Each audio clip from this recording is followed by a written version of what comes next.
Well, thank you very much for allowing me to be here with you. It's a strange world we live in, yeah, and it's true that I've worked with many of the names that you mentioned, and I've been in business with Zachariah Sitchin and Richard Hoagland and all kinds of interesting people over the years. And it was only until about 1989 to 90 I decided to go public myself. I had been doing lectures since 1962, but they were always private stuff, and I started out, of course, in little mom-and-pop bookstores and library rooms, and just speaking to audiences, just because I love doing that. I love talking about things that most people don't even know exist. And so I have been able to be in the company of extraordinary people for many, many years and learn a lot from everyone, and I'm still learning today. That's why I always like to say that I'm not the world's foremost authority on anything. I'm just an ordinary man pursuing extraordinary knowledge. But I'll tell you what, there's a lot of things out there in the world that people just do not know. That's been out there for a long time. You could find it yourself, but it's so well hidden, and you have to be in the right company at the right time to hear about things which most people are never going to be privy to know about. And I've been fortunate to be in that company, and so that's why I love doing what I do, as difficult as it has been on me. But it's a give and take in the universe. You get what you pay for, and so I've always felt that sacrifice is the measure of credibility. Well, if you want this kind of knowledge that I deal with, it's going to cost you. It's going to cost you a lot. It's cost me my marriage. It's cost me my family. It's cost me some really tragic things in my life because of what I do, along with being threatened and that kind of stuff comes with it. But on the other hand, the kind of knowledge which I've been given and being able to be in the company of to learn is so extraordinary and so profound that I understand why why it costs so much to learn these things. So I'm always happy to be on a radio show that I can share a little bit of what I've been doing. Absolutely. We get attacked very frequently. As a matter of fact, we were just assaulted by a fundamentalist Christian, verbally assaulted. We were called Satanists because our show delves in the occult. And when we explained to her, well, occult means hidden, she turned around and said, well, it's hidden Satanism. Right. How would you describe the occult? Occult is a Latin word which is used in the medical industry. Doctors know the word well. Ask any doctor, what does the word occult mean in the medical profession? And they will tell you that there are certain organs in the body which are referred to in their terms as occult organs, because you have to go in when you're cutting, you have to remove something to get to something which is hidden. And so they're referred to as occult organs. And so occult simply means something which is hidden. Well, anyone who's got more than 500 brain cells all going in the same direction should know that the power elites of this world, as far back as 6,000 to 10,000 years, have always felt that important knowledge is on a need-to-know basis, and you don't need to know. Like George Carlin says, there's a big club and you ain't in it. But the people who run the planet have things like CIA, Central Intelligence Agency, NSA, National Security Administration, all great corporations, big corporations and big government require, as part of their operation, require knowledge, information, intelligence. They pay big money for informers and intelligence. So knowledge is power. And the church is one of the oldest beholders of occult knowledge, hidden wisdom. And it was always placed in the hands of the priests, because even during the Middle Ages, during the early Middle Ages, as far back as the 4th and 5th century, the people, generally speaking, couldn't read or write. It was only the priests in the churches who were taught how to read and write, and so they developed what we today refer to as languages, because they were communicating among themselves and writing it down. And so today we are now finally evolved enough that we can actually start educating the normal person in the street to read. But and so unhappily, all they read is the sports page. But at least during the Middle Ages and in the medieval times, and even before that, the people could not read or write. All they could do is go out and work the land for their masters who owned them and the land they were living on. And it was only until the coming of the Renaissance that we, in about the 1500s, when we began to get the idea that maybe it would be better if the whole world could read and communicate with each other. So that's where the printing press comes in, and schools now, everywhere. And so I've watched the evolution of the human race over the centuries in history, and I'm afraid that we are digressing now. We started off with a good idea in the U.S. of A. With educating people, but today, of course, like the Christians say, we did not evolve from chimps and monkeys. I agree. The real case is we're evolving into chimps and monkeys because nobody seems to read or care anymore. It seems like we're devolving. Say it again? It seems like we're devolving. We evolved, now we're devolving. Yeah, that's what I said. We are evolving into chimps. We're evolving into monkeys, not from them. And so, when you start breaking down the words and terms that are used in theology and religion, oh, man, what a story that is. I mean, when people talk about the devil, the word devil is simply a D, the letter D in front of the word evil. You write evil and then put a D in front because devil. God, our word God, can be traced back to, in the dictionaries, God in Latin is Dios, Dios, and Dios goes directly back in Latin to the god Zeus. So Zeus in Latin is Dios, and Dios in English is God. So when Christians are talking about God, they're talking about Zeus, and so the very word God also comes from the root word that gives us our word good. So you take an O out of good, it becomes God. Obviously, God is good. And devil is a D in front of evil. It's just word play. And unfortunately, a little bit of information is very dangerous. So we've taught people to learn to read, but they only read a little bit.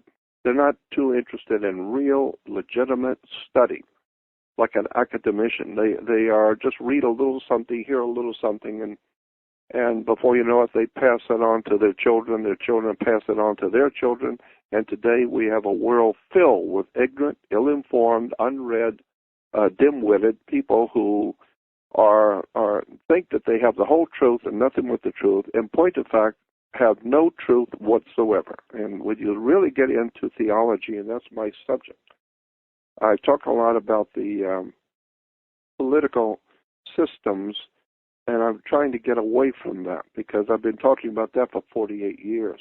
But when you get into theology and religion, that is where the real story is. That's where the real stuff is. Because our words and terms that we use today in everyday life come directly out of the church. I mean, you've got to remember that Rome has dominated Europe for at least 2,700 years with the coming of the Caesars of Rome and the ancient Roman Empire, and then in the 5th century when it began to crumble, and in its place the Vatican came up. The people who were financing the Roman Empire began to pull the money out of Rome because they saw it was going under, and began a new operation called the Vatican. And and so that whole Roman system is still with us today, all over the world. Rome still controls Europe, and Europe still dominates the world. the planet.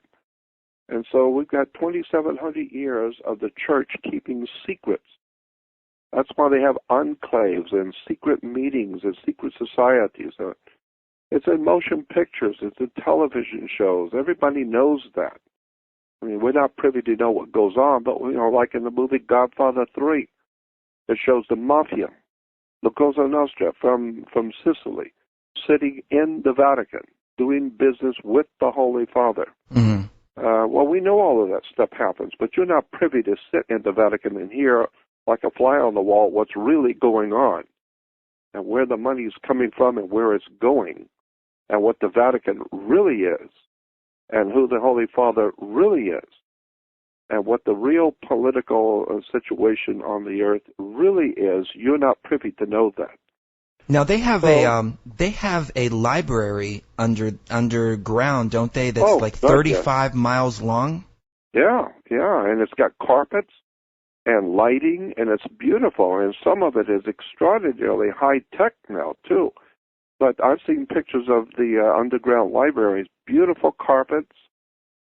The walls are, of course, the old chiseled out walls and the catacombs, but they're cleaned up.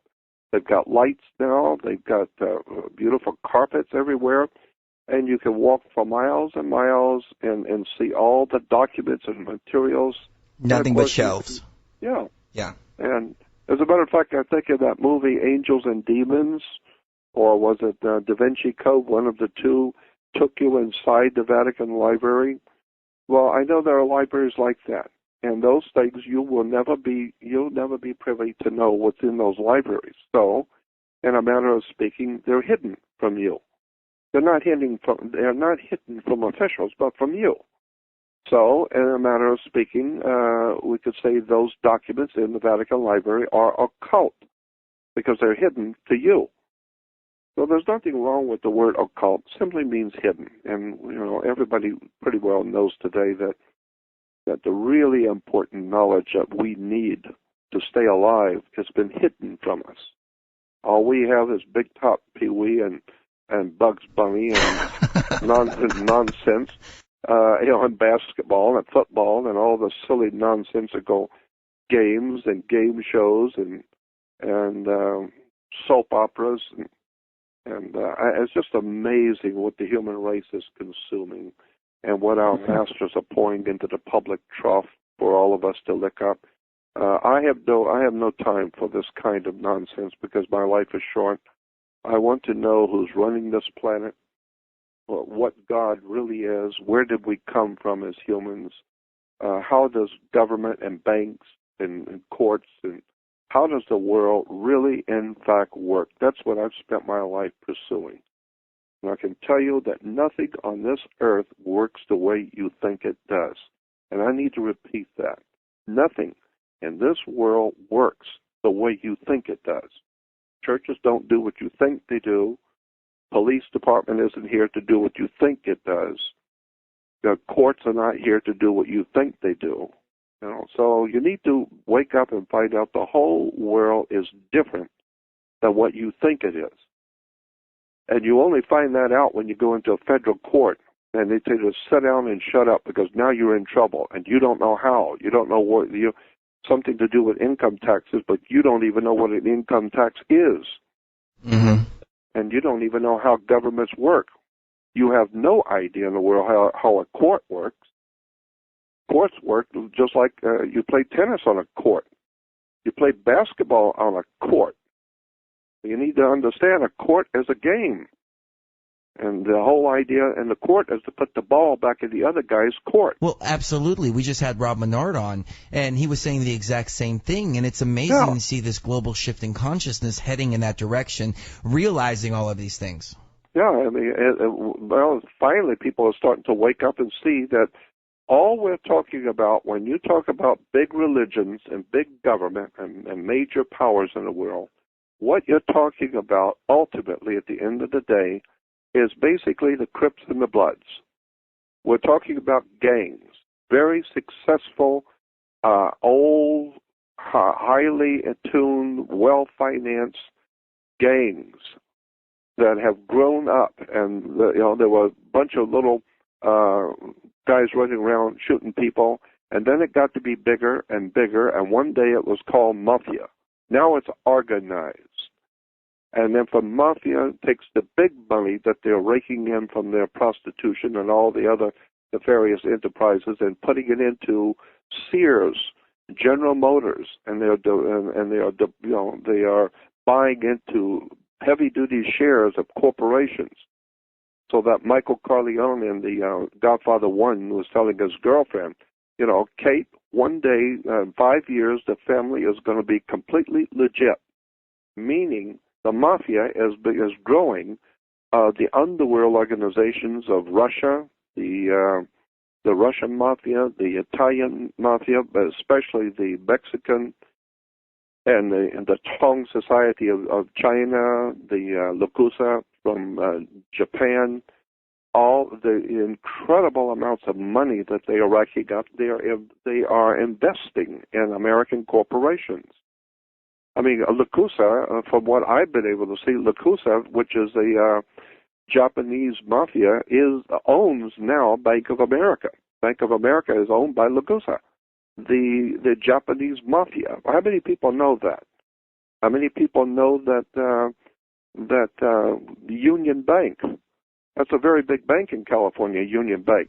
Mm-hmm. Virtually nobody I know is aware that Adolf Hitler set up the Union Bank. That's a German Nazi bank. Union Banking Corporation that was headed by Prescott Bush. That's right. But the idea was dreamt up by Adolf Hitler and given to Prescott Bush to do.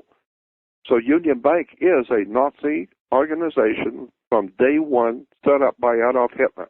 Do you think anybody in this town of Los Angeles knows anything about that or couldn't care less? Because when I tell them, they get glassy-eyed and sit there and stare at me like they're seeing Santa Claus or Elvis Presley come back. They have no idea what I'm talking about. Well, it's amazing. I went to the bank and I asked the teller, where does our money come from? And she says, well, it's backed by gold, of course. That's how it's created. And I just tell her, sweetheart, go take a lunch. You're out to lunch. Well, it's a bit ridiculous how they're dumbing down the population. And like you mentioned earlier, at one point in time, it was actually forbidden to know how to read and write. That's right. So they're keeping these people dumbed down for good reason. But ladies and gentlemen, and Jordan, Chris wanted me to ask you a question. He wanted me to ask you about the Rh negative blood and if you've heard anything about it and if we can get your take on that. Well, you know what? There's a bigger story, I think, and the bigger story is the mutation of the human race. I've been watching this coming for a long time. I know that at the end of the day, after everything is heard and everything is said, that there is something going on in the world of cyberspace computers in relation to mutating the human race. It's so subtle and so large in scope that that's why it works and nobody seems to see it coming. But I understood this a long time ago when I first read a book many, many years ago called The Corporate Man, in which they talk about the mutation of the human being, the mind of human beings, the way our brains operate and the way our minds operate, and they're computerizing us. And slowly but surely they're developing something called a computer. And the computers are becoming more highly advanced by the day. But there is also this whole subject of the mutation of the human race to connect the human mind to a computer. In fact, and I've been reading about human cells being connected to software in a computer, so that the brain is actually, the human brain is now part of the computer, and somewhere along the line, the computer is going to become part of the human brain. And so there's that kind of technology going on behind the scenes, which incidentally was pioneered by the Nazis. Computers were pioneered by the Nazis. All kinds of high technology and science was pioneered under Adolf Hitler. Most people don't know that. And so I've got a tremendous amount of stuff on where television was being developed, the German doctors who were working on it, how they were being financed by international banking cartels to use television as a propaganda tool to begin to sway the whole earth, to begin to remake man. We recently had Chris Everard on the show, and in his movie Spirit World, I believe, he says that the television was first created as a way to speak to spirits, basically. Does that have any? I wouldn't be a bit surprised. Yeah. Okay. Because that makes sense. I mean, if you go back and think what it must have been like when they first come up with the idea, it probably had something to do with Tesla, but because Tesla said he was talking to extraterrestrials.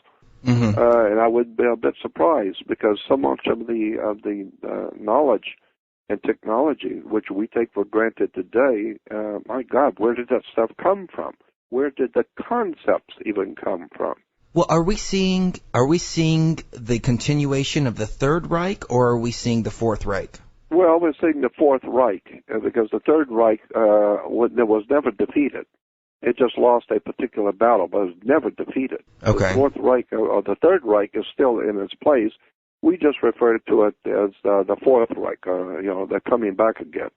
It's like big companies in L.A. I see them all the time. They're going out of business. They got a special going out of business sale. They're leaving town forever, and then once they close the doors, 2 weeks later they open up on the other side of town, brand new, same guys, same people, same employees. Different name, and we're back in business again. Well, that's what happened with Nazi Germany. Adolf Hitler did not die. That's a bunch of bull.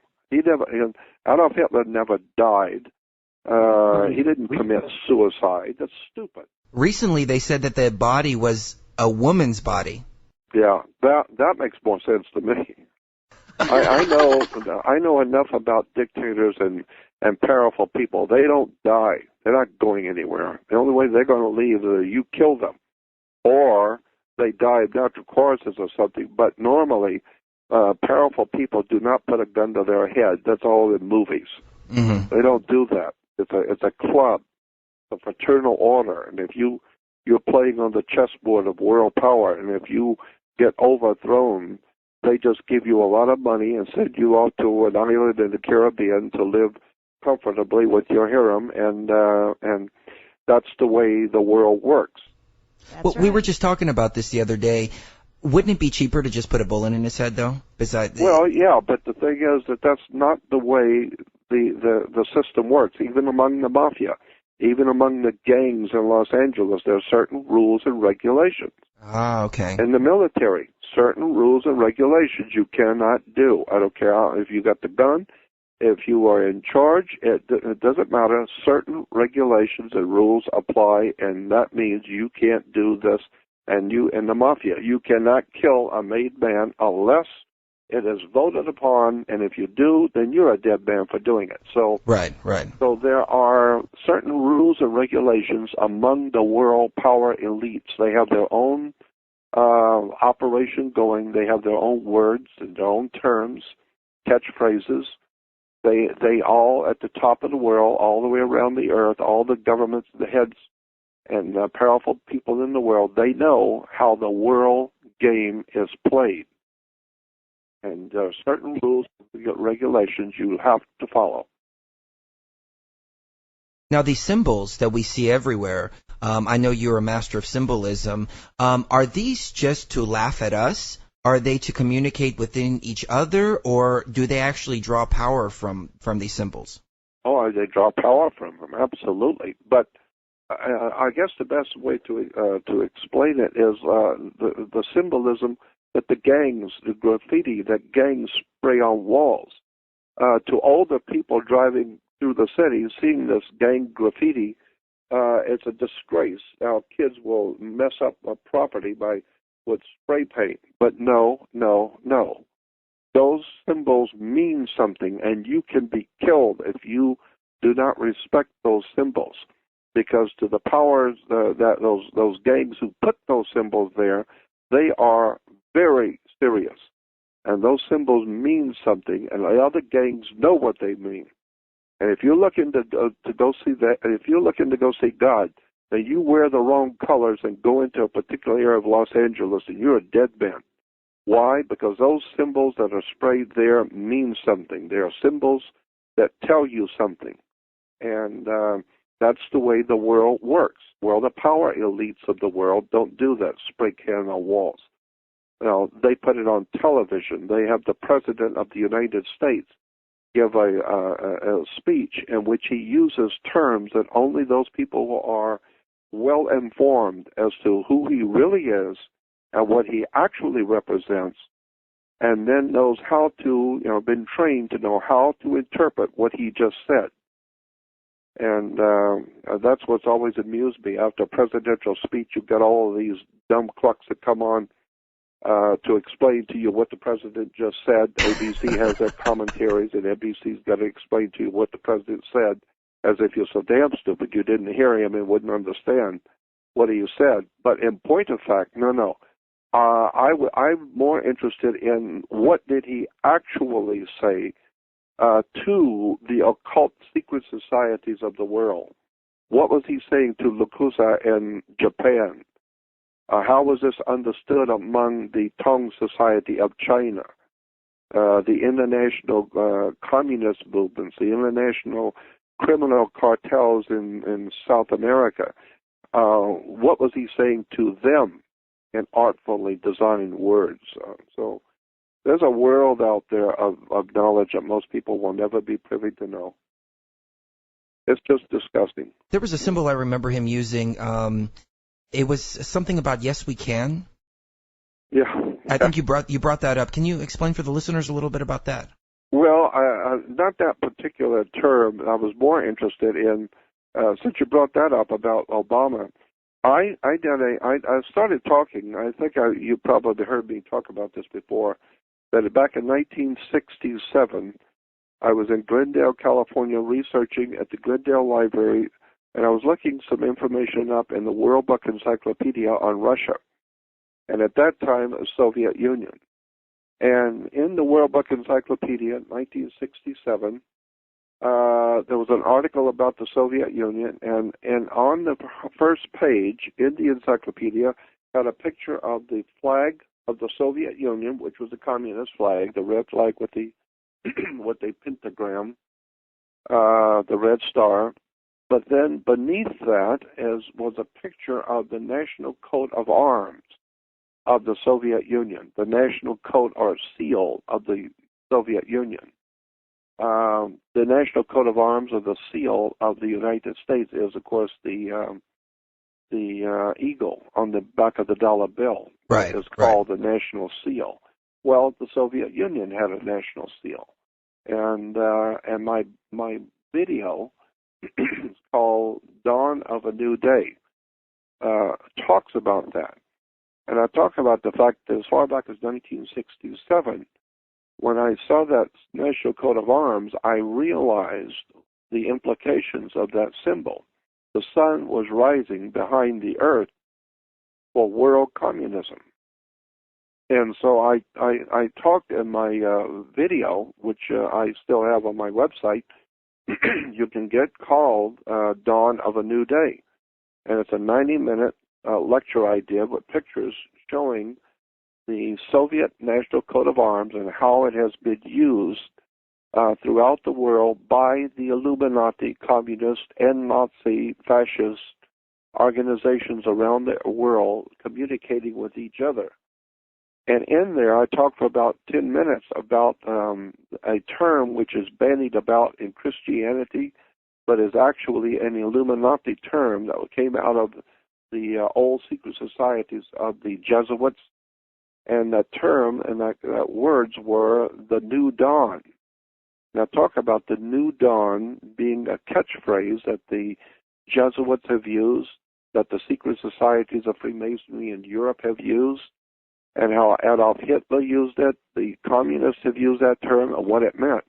Well, I don't mean to cut you off, but Obama just renamed the war in Iraq New Dawn. That's right. Wow. See, now you're catching on. Yes. Now you're starting to catch on to what's really going on here. And people will say, well, he's changing it because after September we're going to start pulling out the troops and everything's going to be fine now. I said, no, go back. and take your head out of the ground and open up your eyes and understand New Dawn means something to occult Freemasonry in the world. If you understand international criminal organizations, international secret societies, and fraternal orders coming out of Europe and Asia, then you will know what that term New Dawn really means. And but if it's told to Americans, all you need to know is it's going to be called New Dawn, and that $2 will get you a cup of coffee, and go back and watch a ball game because there's nothing for you to worry about because it's none of your business. Stick your head back in your iPod. And welcome back to Truth Frequency. This is Chris Gio with my lovely co-host Cherie, and we are speaking with Jordan Maxwell. The websites are jordanmaxwell.com, truthfrequency.com, and polygraphradio.com. And that clip was of Michael Sarian from his latest DVD, Architects of Control. If you haven't seen that yet, I suggest you check it out at architectsofcontrol.com. Now, Jordan, we were just heard a clip about mind control. So, it makes me wonder if these people are mind controlled from sticking their head in their iPods, like we were laughing about earlier, or are they dumbed down? I mean, what's going on here? For instance, I was at a restaurant the other day, and we were sitting around, looking around, thinking, how many people have actually heard the term New World Order? And so I go up to just some random girl, and she's actually got her head in an iPod, and I ask her, have you ever heard of the phrase New World Order? And she says, no, I haven't. What is it? And I really didn't know what to say. I felt like Morpheus. I wanted to say, unfortunately, nobody can be told what the New World Order is. But how do you reply to a question like that, Jordan? How do you explain to somebody what the New World Order is? Well, I do get that a lot, and people want to know, you'd be surprised some of the incredibly stupid questions I get asked. But I try and tell, I've become very jaded now at my age, and I tell people when they ask me, look, don't worry about it. For you, the best thing to do is go back and watch football. And the reason why is because at this late date, if you don't know what's going on the earth in these last few hours that the Republic is alive, the last few hours that the human race has now in its final hours, like the Titanic, she's already one half under. She's going under now quick, and people are bailing out. So at this last and final few minutes, if you don't know what's going on, my suggestion is to go back and watch television. And when you're put into concentration camps, don't worry about it because at least you can see football. They will have sports on the TV for you when you're in prison. Because if you're an adult and you don't know by now what's going on, then you're not supposed to know. Right. I told her to Google it. That was the only thing that I could come up with. Incredible. Yeah, absolutely. I'm just amazed how many people. You know how many people go to church and don't even know where the word church comes from? And how many people talk about Jesus Christ and have no idea in the world what the word Christ means? Yeah. Talk about worshiping God and have no idea. It goes back, you can trace the word back in any good dictionary to Zeus. I mean, how many people go to vote and think they're voting for the president, and point of fact, no, they're going to the polls. Mm-hmm. But when you go to the polls, all that means is that somebody is taking a poll, not a vote. And a poll is to get a consensus of what people are thinking. So they take a poll. So you go to the voting polls, you go to the voting booth in the polls, which means the masters who run America, and there's only a handful of them, these few people who run this country, they just want to see which one of these airhead goofballs you guys like. Do you like this fruitcake over here, or this fruitcake over there, or this mentally deranged moron over here? Which one do you like? Or which ideas are going to gain the support so they can kind of move the agenda in that direction? That's exactly right. So which one of these fruitcakes do you like? Because they're all mentally deranged. They're all under our control. We've got all kinds of photographs with their women and their boyfriends, and we've got all kinds of stuff on them. So we're going to put these chumps up to run for president. but which one do you people out there in video land, which one of these dopes do you like? And so when the masters see that everybody likes this one guy, then that's the one we will put in charge of the corporation. Mm-hmm. And so that everybody will be happy. They're happy because they got their leader. Now, you didn't get anything. You know, like Dick Gregory used to say, in America, in America, we like to brag about the fact that we can elect, but you cannot select. That's the difference. So you can only elect the 3 or 4 chumps that the masters put in front of you. Mm-hmm. And all of them are either cross-dressers, mentally deranged, have got criminal records, or totally mentally deranged people. But they just want you to go to the polls and let them know which one of these fruitcakes do you want, will you feel good about. Well, the way I see it, they need people who have dirt on them so they can hold it over them if they get out of line. Yeah. Of course. That's why in the Skull and Bones, you have to lay in a coffin naked, and you must talk and tell audibly. You must tell all the men who are standing around the coffin, you must tell them of your secret sexual escapades. You must tell them about all the secrets that nobody knows about you. You must do that. And the men are standing around you, listening to you. And that is what you must do. And the reason why is very simple. Then they accept you into their fraternal order, and now you are in a very powerful position to become of governors and senators and congressmen, and they know that you will be trustworthy. So if not, they've got you recorded.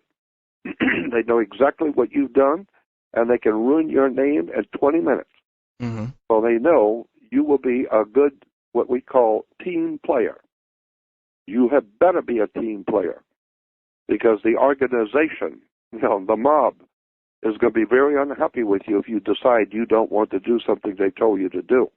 Because your name's going to be out there in the paper tomorrow morning with all of your real escapades that can be brought against anybody out there. So, that's the way it works. We saw it with Senator Craig a year ago, something like that. He started going out of line of the agenda, and boom, immediately. Well, that's what happens. They won't do that anymore. Absolutely. If I can go back to religion for a second, there was something in one of your talks that really inspired me. And that's when you said we have to look beyond the gods of religion and approach the creator of the universe as a great king. Yeah. And the prayer that I prayed was, God, please, take me whatever direction you want to take me. I'll walk whatever path, no questions asked. And lo and behold, 2 years later, here I am speaking to you. And it's really amazing. So I'm ever eternally grateful for that. But there is another thing in that same talk that you said that I had a question about. I speak Greek fluently. And in the Greek language, when we speak to somebody of authority or, with respect or, to show respect, we speak in the plural. Now, is it possible that when you said that the Elohim was actually a plural word, is it possible they were just referring to God with that same respectful tone that the Greeks would use? No, and I know that argument. I've seen the argument made many, many times, and I understand what you're saying. But of course, it is understood. It can be understood that way. But originally, in the original language, if you go back to the Phoenician Canaanite language, which we today call Hebrew, there is no Hebrew language. There is a Phoenician Canaanite language, which the Hebrews speak. And when you go back to the most ancient times, it was understood that it was in the plural. But with the coming of Christianity in the Middle Ages, and especially from the 16th century on, they began to pick up the idea and use the idea that the plural actually was a way to was just an honorable way of addressing someone with special honors. So it would be like a plural honor. And I've heard those arguments, but in actual fact, no. You go back and watch the way the religious words and terms have come down to us over the past 5,000 years or so. The answer is no. Originally, in fact, it meant plural, but it has become accepted that today, especially in modern day, that plural can mean that it was just an extra honor. So now these gods, are they the gods that landed in Sumer? Oh well, that's all the subject. There's so many places we could go with all of this. What was that I was going to say in relation to that thing about Elohim? In the beginning, the gods created the heavens and the earth. This is why in Genesis 1:28, when it's talking about, when it's talking about the creation of Adam and Eve, and it says the gods said, "Come, let us make man in our image, after our likeness." Well, logic alone would dictate, and I asked Rabbi Antelman, I've asked a lot of rabbis, but in particular, Rabbi Marvin Antelman from Newton, Massachusetts, was a dear friend of mine for many years. He ended up on the Knesset in Israel, but we were very close friends and used to correspond and talk on the phone for hours. And I asked Rabbi Marvin Antelman about this plural and the use, and you'd be surprised some of the things that rabbis will tell you if it's off the record. And so when you come to the idea of God, what I was going to get back to, I forgot, was that the very word God in the Greek is associated with the word theo or T-H-E or theo. Theos, yes. And so theos or theology is where, the studyology is the study of, and theology is the study of God, theo or theology. But the same root word gives us of theology, theo, gives us our word theater. So in the ancient Greek world, it was called the God show. It was called a theater. It was an open air theater where there would be plays, morality plays, which would be acted out, and they were called a theater. Well, that's what the church is today. It's a theater. You go in. They don't have a screen. It's an actual act. It's going on. You pay money and you go in and sit in the theater and learn about theos or theology. It's a God show. Amazing. I speak Greek fluently, and I've never made that connection. Yeah. Well, there it is. And why is it when the Catholic Church or the priest walks out, everyone rises? For the same reason that in a courtroom, when the judge walks out, everyone rises. Why? It's because all churches operate under, all churches, Catholic and Protestant and Jewish, all churches operate under maritime admiralty. They operate under international maritime admiralty law, the law of the sea, and the law of water. That's why you need a passport. Exactly. Yes. And so you go from one port to the next. You can't pass unless they know who you are. So you've got a passport. And the law of admiralty is the law of water as opposed to the law of the land. So we have two things going here, the law of the land and the law of water.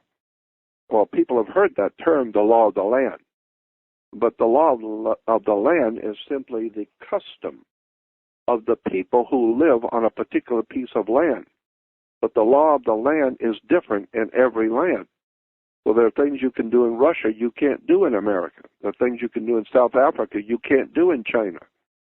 So it's the law of the land is the law of the custom of the people who live on that particular piece of land. But the law of water is all over the earth. And so the law of water is banking law. This is why a judge rules from the bench. When the judge walks out, everyone rises, because he is representing maritime admiralty. And this is why in a courtroom you've got a fence and a gate, and the people sit on one side of the fence and gate, and the judge with his entourage sits on the other side of the fence and the gate. And the fence is there to divide the land from the water. And that's why when your name is called, you put your hand on the gate to open it up. What you don't realize is when you put your hand on that gate, that there's a piece of wood across the top of that gate, and it's called a bar. And so you're not licensed to pass the bar. Only an attorney is licensed to go in and out and pass the bar. You're not. And so when you put your hand on the bar and you're not licensed to pass the bar, immediately you are now in hot water. And someone's going to have to bail you out. And because your body is 90% water and it's biological water, if you can't be bailed out, your ship is sinking, and if you can't be bailed out because you're in hot water, then they're going to take your body, which is a battery, and put it in a cell. That's why you're sitting now in a cell, which is a battery. And if you understand how international monetary systems work, as I said, maritime admiralty is the law of water or the law of banking. And when the judge walks out, he sits down on the bench. But we say the judge is ruling from the bench. What is a bench? Look it up in a Latin dictionary. A bench is a bank. And what does a bank do? A bank directs the flow of the currency because it's a river bank. And so it directs the flow of the currency because your money is the cash flow, the liquid asset. It's the law of water, maritime admiralty. How does this relate to UCC? Oh, the UCC is merely a part of the whole superstructure of maritime admiralty. All of this is talking about the law of water is the law of banks. And the judge rules from the bench, which is a bank, in Latin. Look it up in a Latin dictionary. Bench is a bank because in the Middle East, thousands of years ago in Jerusalem, in Syria and Lebanon, and even today in Egypt, you walk down the street and there'll be people sitting on the street and they got a bench in front of them and they're selling things. And if you buy something, you have to lean down and they will make the change there on the bench. And they're selling their watches or whatever off the bench, and you put your money on the bench. So the word bench is a bank. And so the judge rules from the bench, which means he is representing the bank. And therefore, since he's ruling for the bank, somebody's going to pay their debt to society. Mm-hmm. Somebody's going to pay. So bring your checkbook. And if you can't pay, then you're going to jail, where they will put you in a cell because you're a biological battery. And they will, and your body is a security on the New York Stock Exchange. Right, well, right. A lot of people don't know that. The birth certificates are traded. Yeah, it's being traded every day. Your body is being bought and sold around the world and traded on stock exchanges around the world. And but happily, that's not important because it has nothing to do with football. And so, well, I mean, it's true. It has nothing to do with anything that's of importance like basketball and Britney Spears or any of the silly nonsensical games that people play. I'm just interested in the real world. Well, you're talking where about the real people operate. I'm interested in knowing who is owning us in our bodies. Who owns your body? Who controls your country? And where are you going? And I always say to Christians, if you think for 1 minute that when you die you're going to go before God and you're going to be judged before God, then my suggestion to you is that you had better start thinking about what you're going to say when you're before God and you find out that you never knew the truth about anything ever, and that you were deceived by the great deceiver, because you're telling me that Satan is a very big deceiver. He's the master deceiver who could deceive. The whole world can be deceived by him except you. And the whole world is standing in the power of the wicked one. Satan, the devil, is the great deceiver who deceives all the nations of the people of the world except your church in Alabama. And that's the only one that he didn't get. And I'm thinking to myself, so when you die, and if you're going to go before your God, you're going to look like a 5-year-old that's been caught doing something by the father. And your father's going to be looking at you, and you know he found you out, So now you try to kick the pebbles on the ground and put your head in your pocket and kind of act dumb like you didn't know what you were doing and try and come up with some kind of an excuse that he will buy. And so I tell Christians, get ready for that. Because when you wake up on the other side after you die and you're before your God, you're going to find out that you were lied to from day one. You never, ever came close to knowing what was going on. So now you're going to have to explain to God how you got to be so damn stupid.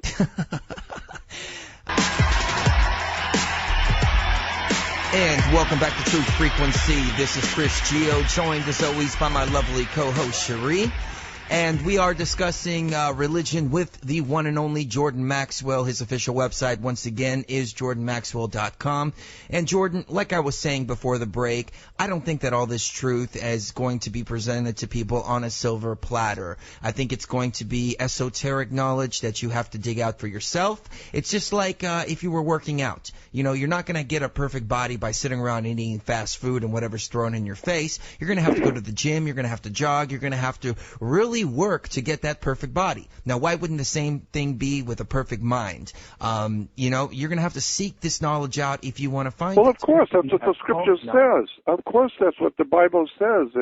I've even got that one of my lectures quoting right from the Bible. It says that something to the effect that that the honor of God is to conceal a matter. To conceal a matter is what God does.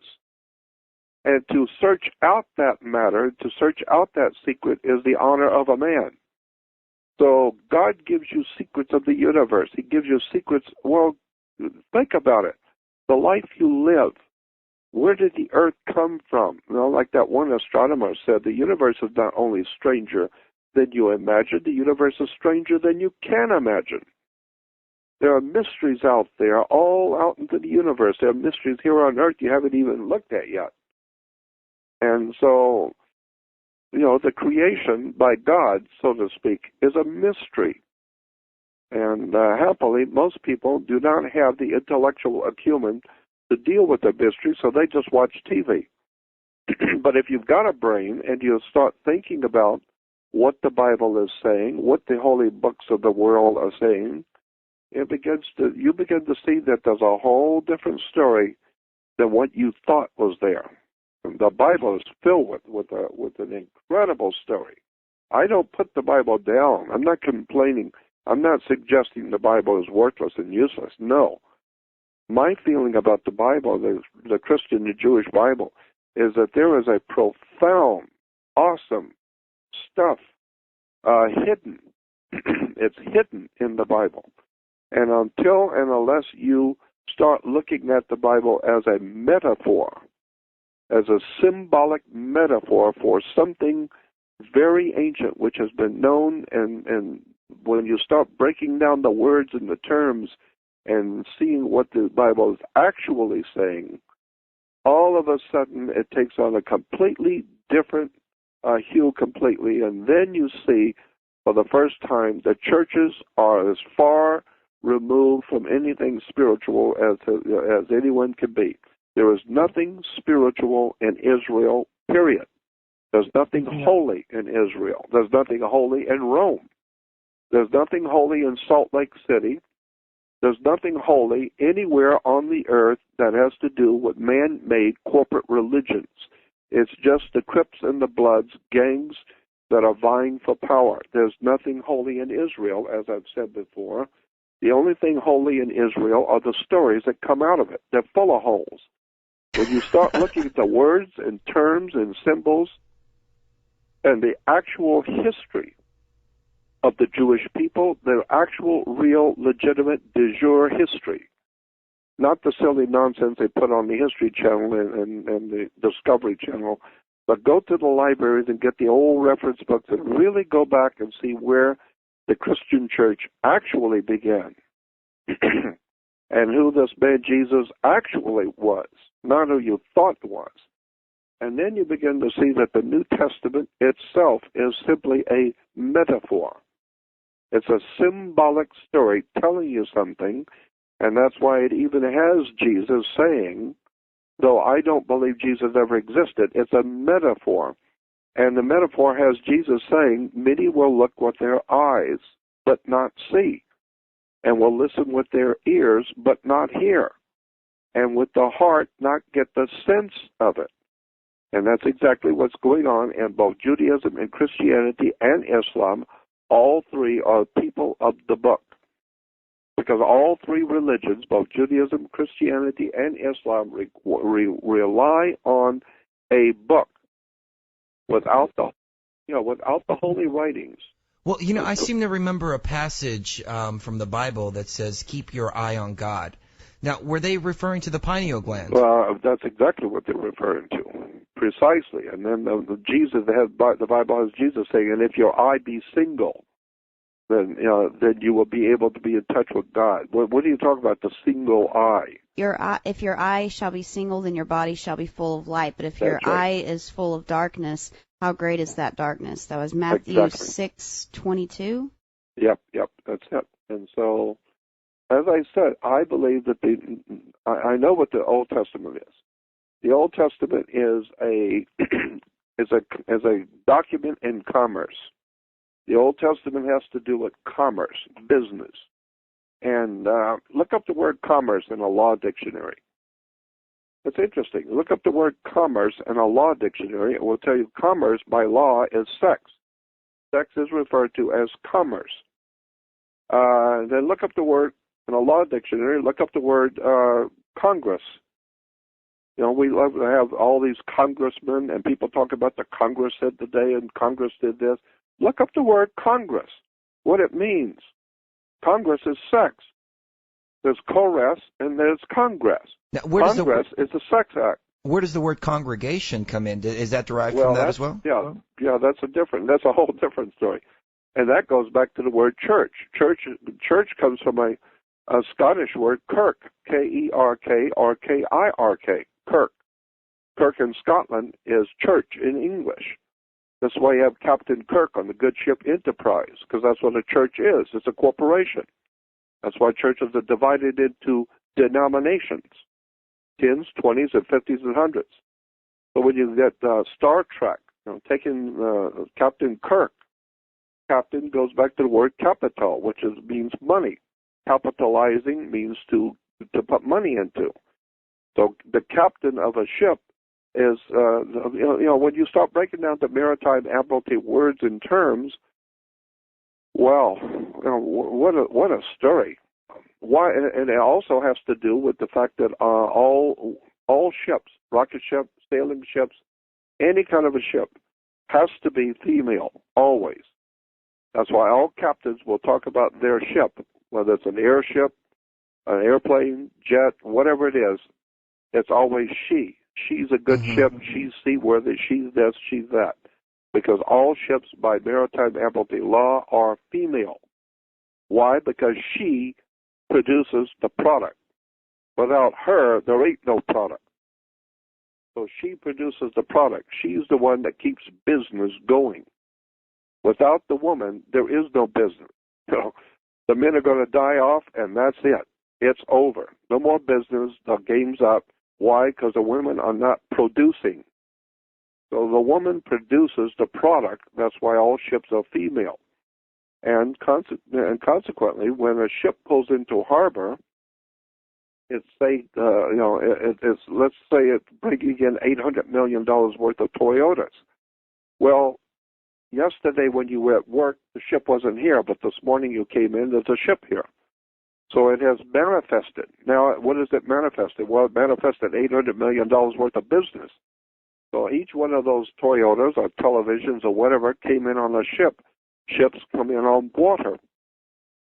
And so therefore each one of those Toyotas or TVs has to have its own certificate of manifest. And so on each item has to have its own certificate. Coming off she is giving to the world, she's bringing it to you on water. She's parked at the dock.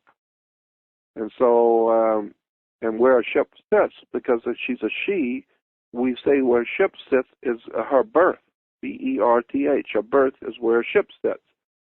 So the berth is she is sitting in her berth, next to the dock, tied off at the dock. And therefore, every item has to have a birth certificate. So when you were born, you came out of your mother's water. Her water broke. You are a maritime admiralty product. She gave birth to you. She was in labor. And in labor, she produced you.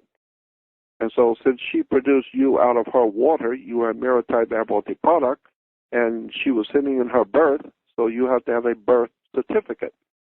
And it's got to be signed by the dock, because that's where the damn ship was sitting, is at the dock. And so once you understand how money works, banks work, governments work, courts work, religions work, understand the way the whole entire planet works. It's maritime admiralty, the law of water. So we say, money goes through your hands like water. No, money is water. You are 90% water. You are a maritime admiralty product, or what is referred to as a human resource. Got rubber, iron, oil, and you. Well, let me ask you, how do we break free of all of this? How do we get away from the birth certificate and the Social Security number and all of that? Well, if you want to do that, you have to, first of all, rescind the power of attorney. You have to rescind the power of attorney on a birth certificate, and you can do that. You can contact the Social Security and tell them you do not wish for Social Security to represent you by law any longer, and no longer to have the power of attorney over your birth certificate. Because that's why when you go into a court, they ask you, how do you plead? Well, if you don't want to plead, it doesn't matter. The judge can enter a plea for you. Why? Because he has the power of attorney over your body. He owns it. You just don't know that.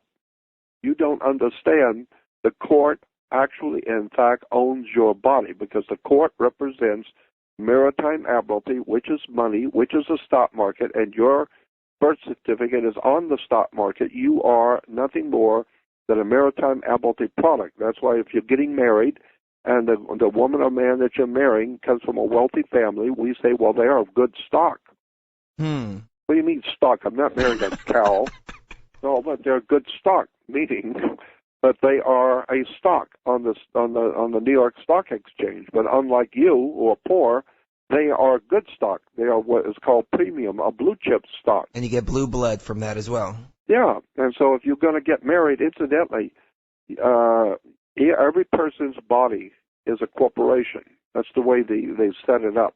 That's why the names are all in capital letters. Exactly. Yes. Exactly. So therefore, if you are a corporation, when you die, you're a corpse. Why? Because that's what your body is. That your body is a corporation.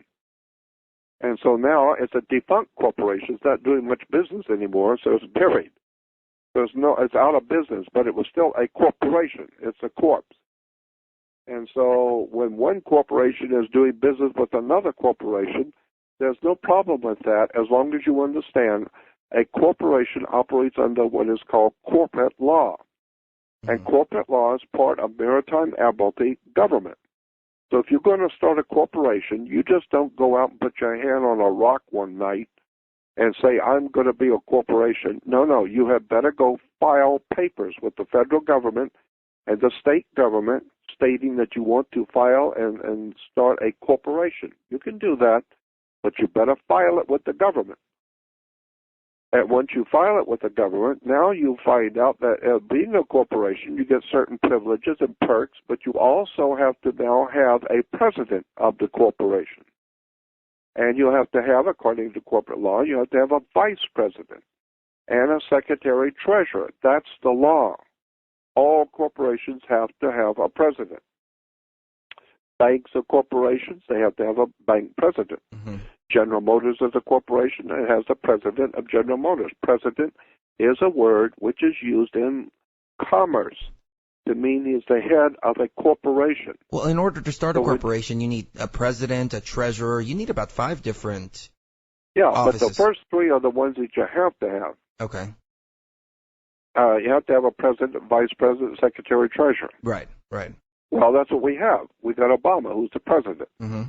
And that's why once a year, all of your everyone's body is a security on the New York Stock Exchange for the corporation. So once a year, since the corporation is now dealing with the public, you have to have a stockholders meeting. So once a year they have a stockholders meeting, but if you can't be there, you have your representative, which is a congressman and a senator, and he will be your representative or your proxy at the stockholders meeting because he's representing you. There's the constituents in his district. He's representing your body, which is one stock on the stock exchange, and he's got 700,000 people in his area that he represents. So 700,000 times 6 million is a lot of money, so that's why the senator is very important. He represents through the corporation in Washington, D.C., the privately owned company called United States Corporation. He represents a lot of money. That's why he's Mr. So-and-so and Congressman so-and-so and Senator so-and-so. Why? Because he represents Maritime Admiralty, your body, and 700,000 more like you in his district, which represents a lot of money. And now he's going to hear the president of the corporation talk about what has he done for the corporation. So once a year, you hear the secretary, or you hear the Speaker of the House say, ladies and gentlemen, the President of the United States, and everyone rises. Well, you better rise. He's the president of the corporation. You may hate him. You may know he's a scumbag, but you are merely a member of the corporation, and you had better stand and smile because he's the boss. Period. Amazing. This is a great discussion. You mentioned two things. You mentioned water, and you mentioned the occult. And when I think of things hidden by water, I think of Atlantis. Does this tie into Atlantis at all? Of course it does. Absolutely. Maritime Admiralty, the law of water, and how water, what they did. Maritime Admiralty is the law of water. The law of water is the law of business, commerce, money, changing hands. So therefore, you can get a credit card in Japan and go to South Africa for a vacation. Why? Because it doesn't matter what color you are, where you come from. We're talking money. Do you have a credit card or don't you? Do you have the money in the bank or don't you? And so therefore, it has nothing to do with the law of the land. It has to do with money. And money is the same all over the earth. It's the cash flow, the liquid asset, and money goes through your hands like water. No, money is water. So therefore, your question was, again, go back to your question. Oh, does this tie into Atlantis at all? And I know they want to bring in the new Atlantis. Well, that's what America was supposed to be. America was supposed to be by the Founding Fathers. They said that. I've got documents showing that the Founding Fathers said that America was to be the new Atlantis, and the new Atlantis in America was going to reestablish the Saturnian New Age, the New Age of Saturn. Saturn was the god of was Lord of the Rings. Mm-hmm. Well, even Christmas is celebrated at the same time as the. Well, of course. But see, a lot of people don't know that. Jews wear something called a yarmulke. It's a little skull cap. Mm-hmm. They think that's Jewish. No, the Pope wears a skull cap. The Pope wears the yarmulke, not the Jew. The Pope. And the cardinals wear the yarmulke, not the Jew. Cardinals in the Catholic Church. And the reason why is because the yarmulke is a Catholic Roman symbol for subjection to the papacy, subjection to the Pope. That's why the cardinals and priests wear yarmulkes. And the Jews in the Middle Ages were told to get on your knees before the Holy Father. And to show respect for the Holy Father, you wear the Roman yarmulke.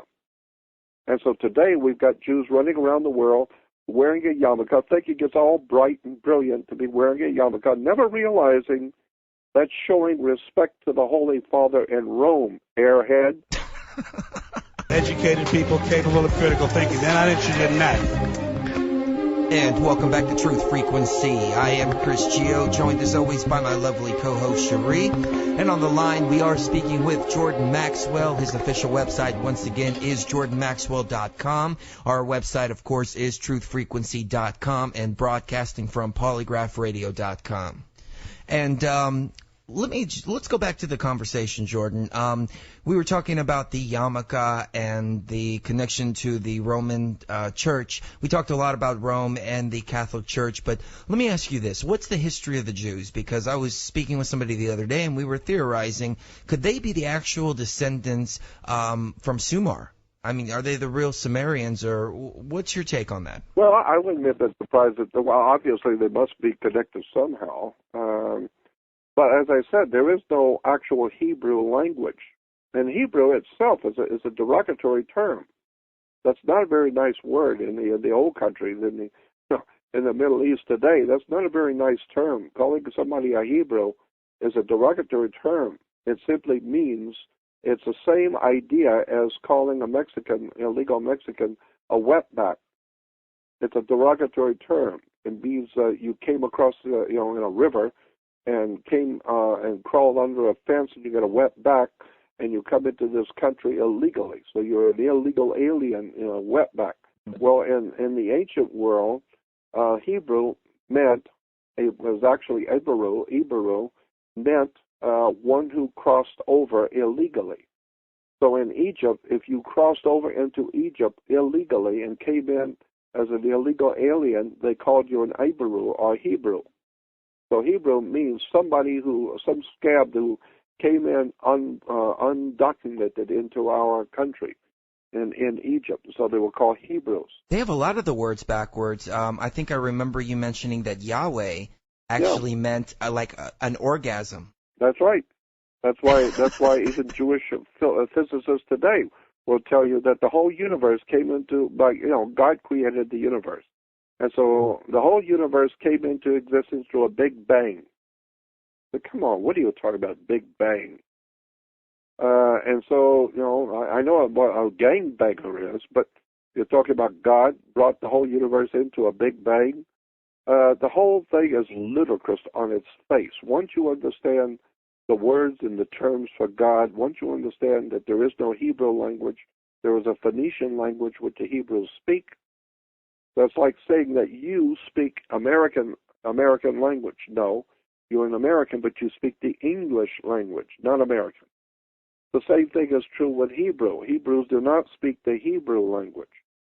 Hebrews speak the Phoenician language. The Phoenicians are the ones we call Canaanites, are the people who today we call Jews. The Jews are a Phoenician people. The Phoenician Canaanite people are today referred to as Jews. So the Hebrews or Jews today speak the Phoenician language. There is no Hebrew language as such. Hebrew is not an original language. Hebrew comes directly out of Phoenicia. Now, are these the Jews that we hear about who do the sacrifices and the child sacrifices and rituals and things like that? Well, and that's kind of a difficult subject. Incidentally, they're still doing human sacrifices here in L.A. I could take you places up here off of Mulholland Drive and Mulholland and Coldwater Canyon where they still do up until I've heard even as recent as a couple of years ago, still doing child sacrifices up there in the hills of Hollywood. So we still have child sacrifice and human sacrifice right here in L.A. That's a fact of it's a fact of life. Now the term Hollywood, that actually comes from the magician's wand, isn't that correct? Yeah, the magician's wand. It's an old Celtic Druid symbol, the old Celtic Druid system, which controlled Europe before the Roman Empire ever came about. There was a whole system of government in Europe before Caesar, and it was a Celtic Druid system. And so much of the Celtic Druid system, of course, it was brought into the Jewish system, so that the Jewish high priests are actually Celtic Druid high priests. And the Druids, one of the main symbols in the old Celtic Druid system was a magic wand. Magic wands were always made out of the wood of a holly tree. It's made out of Hollywood. And we still have Hollywood, working magic on us. And, one of the gods of the ancient Hebrews was the planet Saturn. Saturn was one of the gods that we refer to as Yahweh. Yahweh was connected to the sex. It was connected to the sun. It was also connected to the planet Saturn. Over the centuries, over the years, it mutated and took on different meanings. But Saturn was a very important planet, a very important god to the ancient Jews and ancient people. Even on today, on the planet Saturn, if when that space probe went past Saturn and was photographing Saturn, I don't know if you know that or not, but there is a hexagram on the North Pole of Saturn. Have you ever seen that? Yeah. Chris Everard mentioned that on the show when we had him on. Yeah, hexagram on planet Saturn. Saturn was referred to in the ancient world as Lord of the Rings. And so Hollywood is still making movies about Lord of the Rings. Their god, the god of the Hebrews, was Saturn, Lord of the Rings. And so they're telling you a story from the old ancient Hebrew and the old ancient Jewish system of religion. Today it's called Lord of the Rings. And so Gentiles go to see the movie and think it's beautiful, it's well done, but they haven't got the faintest idea what's going on, just like Star Wars and Empire Strikes Back and all this stuff. People go to these movies and they have no concept, no idea in the world what Hollywood is telling you. They're telling you something. But happily, again, I go back and say, but what they're telling you in Hollywood, what they're telling you in television and movies, most people just don't get it, and it's unfortunate. We're just so profoundly ill-informed and unread and so superficial and shallow that we don't think very deeply about anything until you are arrested and taken to federal court and charged with a capital crime. And since it's a capital crime, means that they're going to capitalize on your corporate body. And if you are found guilty and cannot be bailed out, they're going to kill you.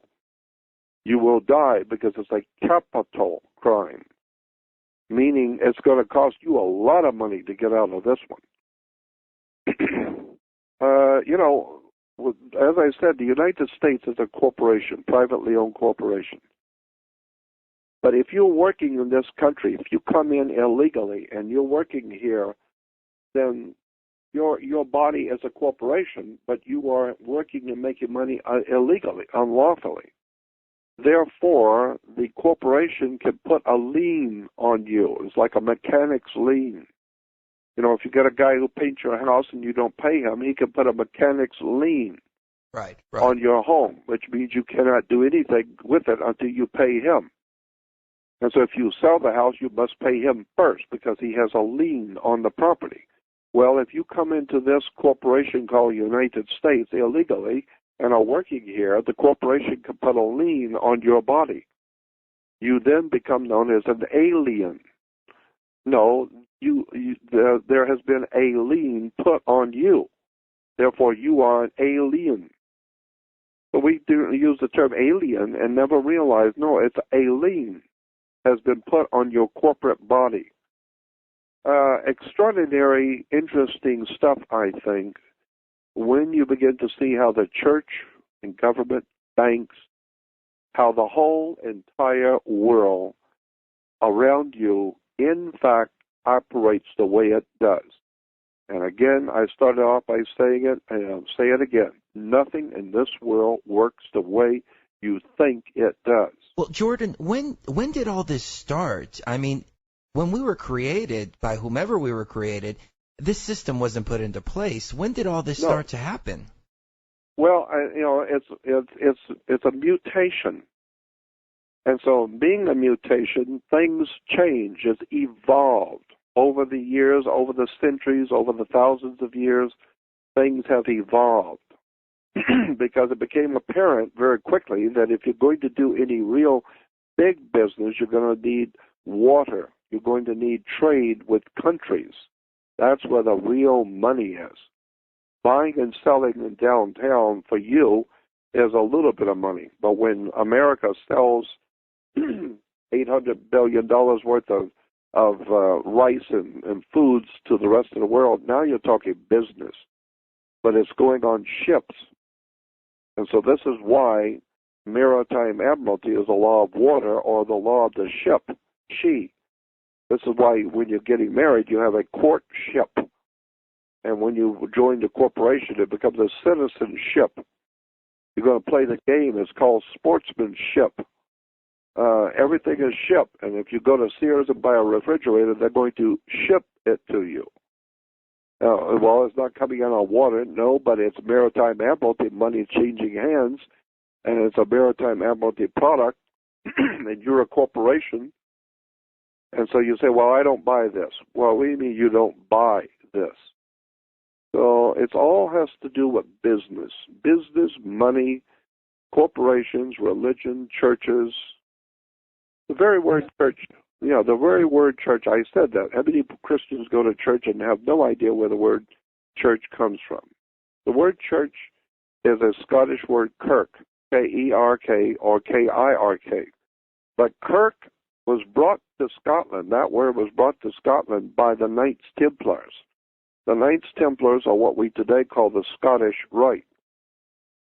But when the Knights Templar Masonic Order, which was a Catholic Masonic order, went into the Middle East during the Crusades. They started the first banking system, correct? Yeah, then they came back to Europe, and they brought with them, when they came back from the Crusades, a lot of artifacts and ideas and concepts and belief systems.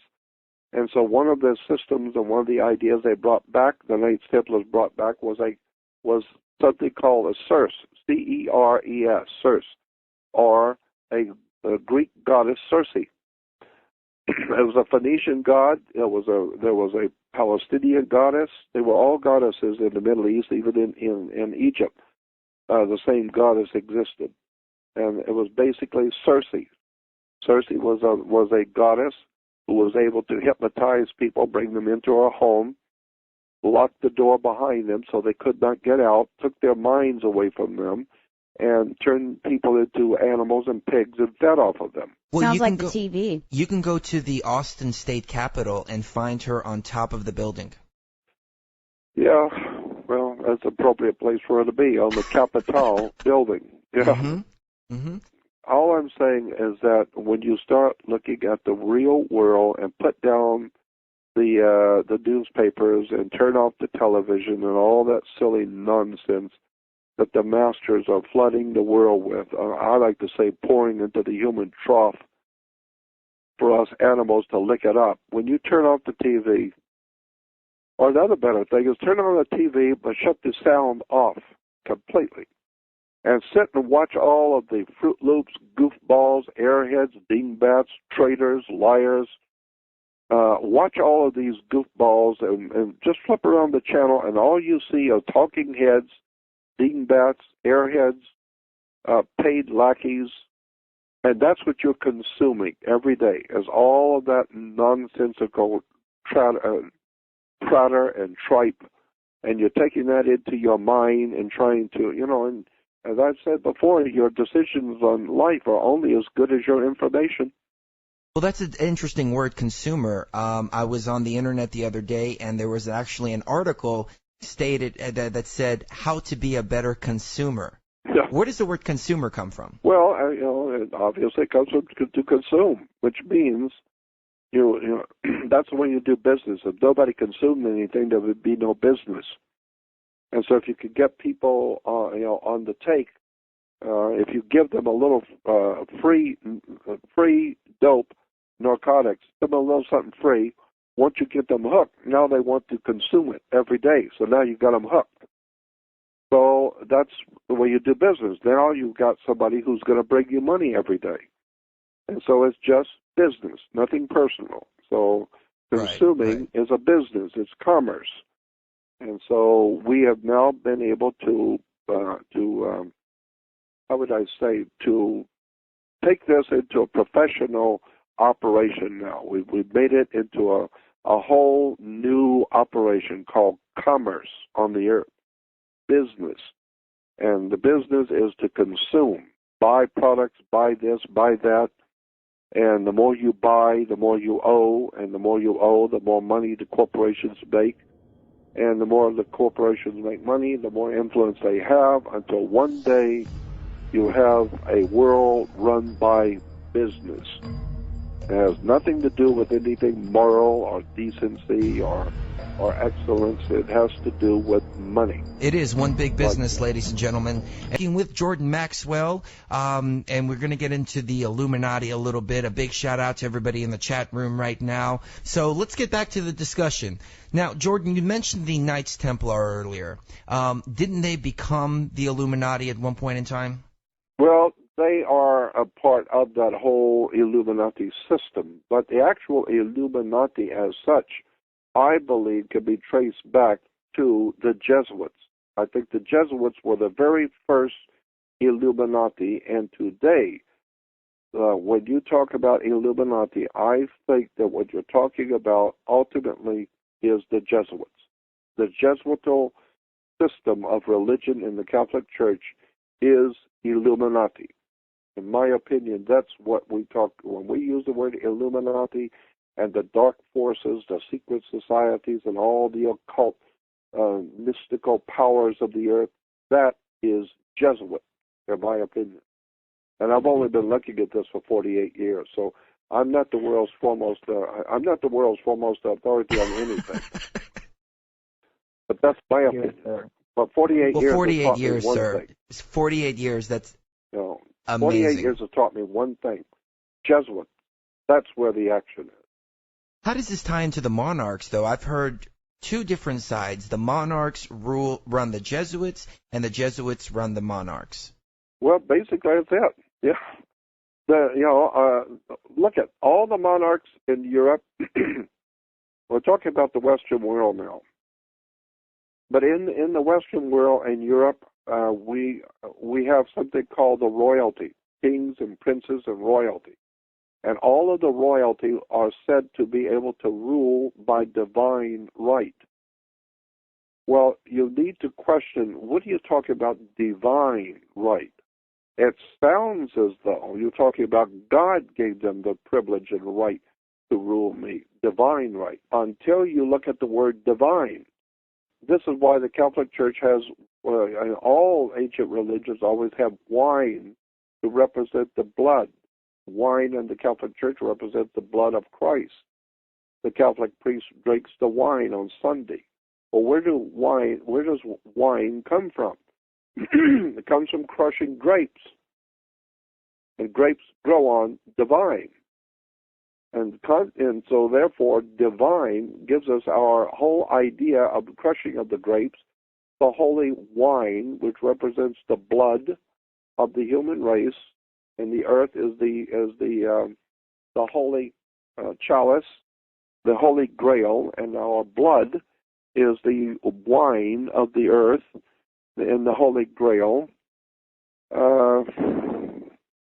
Well, I mean, I don't even know where to go with this because there's so much here. It is. It's very difficult to try and explain something coherently when this has taken thousands of years to develop, and you have to spend many, many years looking at the words, the terms, the symbols, putting words with the symbols, putting those symbols with organizations, those organizations with religion, government, commerce. And one day it will finally dawn on you that the entire earth is in the grips of gang. That's all it amounts to, is gang war. The British are a gang, and they are at war with the Arabic gang. And the Arabic gang has their own bloodletting murderers over there, and their gang is at war with this gang. And the American gang are one of the big gangs on the block, and they're at war with that gang, and the Russian gang. And the Russians have their mafia, and so all governments are gangs. They're organized, they're very, very well dressed, and have the attorneys, but then so did the mafia. They're organized, well dressed, and have their attorneys. Well, like Michael Corleone said in Godfather 3, at the end of the movie Godfather 3, he's sitting on the porch with his sister and overlooking his life. He's saying, at the end of his life, he says, If you'll remember in Godfather 3, he said to his sister, he said, as I was growing up, I always felt the higher up you go in the world, the more legitimate and the more correct things had to be. Now that I know at my old age, it's just the opposite. The higher you go, the more corrupt it is. Absolutely. Well, if that's true, which it is, obviously, because at the bottom, all of this is business. It's just corporations, the Vatican, as opposed to the Protestant world movements, as opposed to the Jewish world movements, as opposed to the Islamic world movements. All you're talking about are people and corporations and money and control, gangs. There is nothing legitimate on the earth as just humans and just men, and men have this macho thing about our gang, and we're in control, and if you don't like it, we will kill you. And so this is what all men think this way. The Arabs say, if you don't believe in Allah, that's fine, we'll just cut your child's head off, and we'll kill you.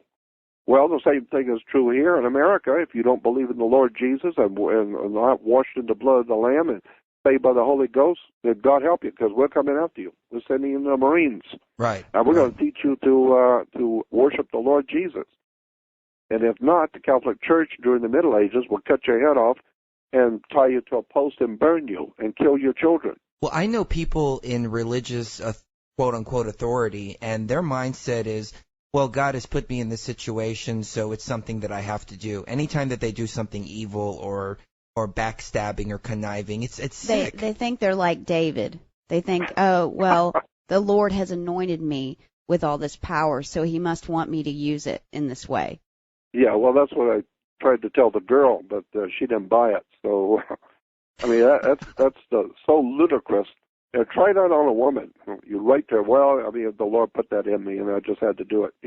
Right. Yeah, and that's just like the Nazis. Well, we were just following Hitler, and Hitler said, go out and kill these people, so we had to do it. After all, he is the government, and we have to be in subjection to our government.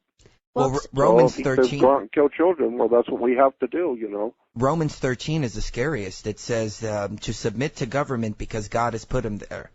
And that means and then when you start doing research on those scriptures and find out when was that scripture put in, when was that put in? Well, it was put in during the Middle Ages, during the prior to the Renaissance. There's so many things and documents in relation to religion that was put in later by the church. That was when Rome was ruling, correct? Yeah, that's right. Yes. And go on my website. Listen, here's a dandy for you. You go on my website to links. Go on to links, and in the link, scroll down till you see religion, because I've got all the different subjects in different sets of links. And on religion, you will see an especially large link that says that I believe this is the most important link for religion on the earth, and it's called Christianism.com. Just take a look at the 6,800 pages of documents, plus about 40 different links that one link has also. But just Christianism.com has well over 6,000 pages of minute, highly intelligent, minutely put together documents on religion, the church, Judaism, Christianity, Islam, where it came from, who paid for it, what the documents said all over the world.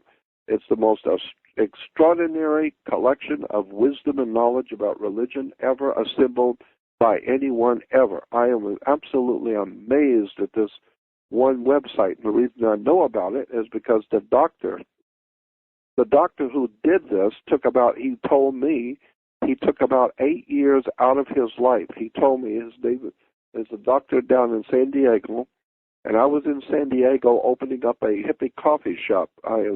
We called it the Thomas Paine Coffee House, and it was right across the street from the University of San Diego.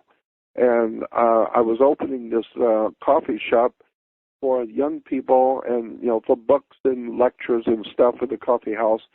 And Steve Allen, the musician, comedian Steve Allen, was a dear friend of mine, and he came down with me to open up the coffee house because he was a big follower of Thomas Paine also. And when we walked in, this doctor comes walking up to me and says, "Jordan, I want to talk with you." And he said, "You know, many years ago, about 10 years ago, I heard a lecture. I was at a lecture you did in Los Angeles, and you were highly, highly offensive to me. The stuff you were saying about my religion, about my church, I was extremely unhappy hearing the things you were saying. But I couldn't shake the idea that you might possibly be right." So he said, "So I sold my properties, I sold my practice, I liquidated everything I own, and for 8.5 to 9 years, I've traveled the world reading and studying at all the leading universities and museums of the world, and I want you to know that you caused me to do this, so I'm giving you the end result of my 9 years of study, and I call it Christianism.com.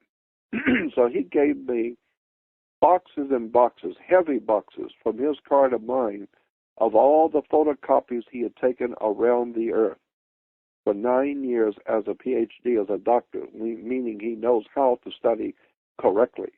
And I mean, he has done one incredible job of seeking out documents upon documents in all the languages, translating them, about where churches and religions have come from. Where does synagogues come from? Where do all of this stuff of religion actually come from?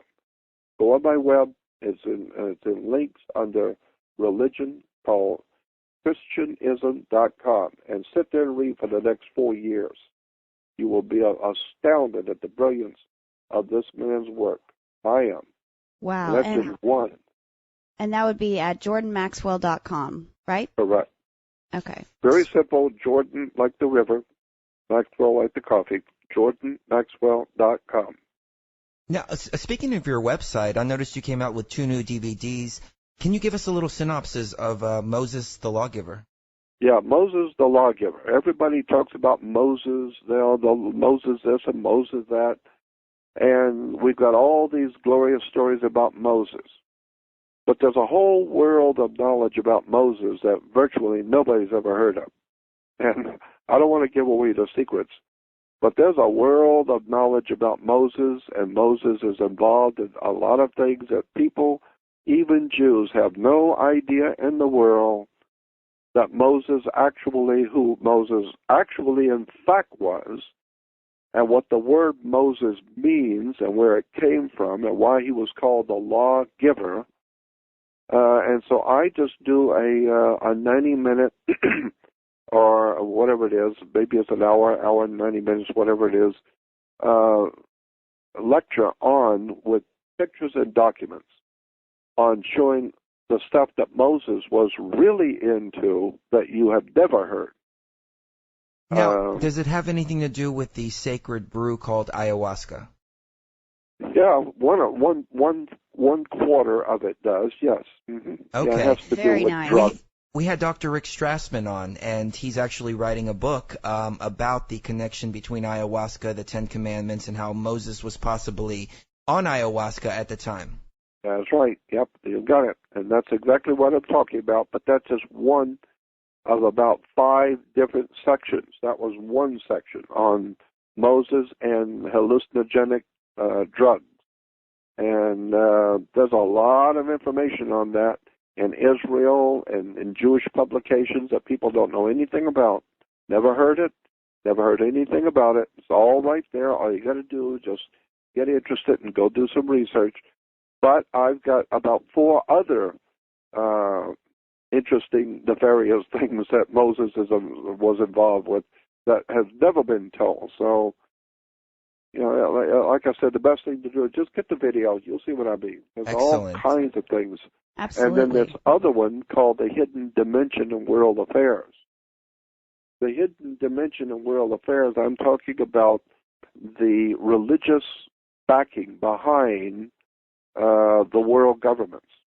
All world governments have religious backing. And when you see the fascists in Italy under Mussolini, the Nazis under Adolf Hitler, in America under, behind the American government is the Vatican. Vatican is behind world governments, also behind America's government. The United States Corporation is a Vatican operation.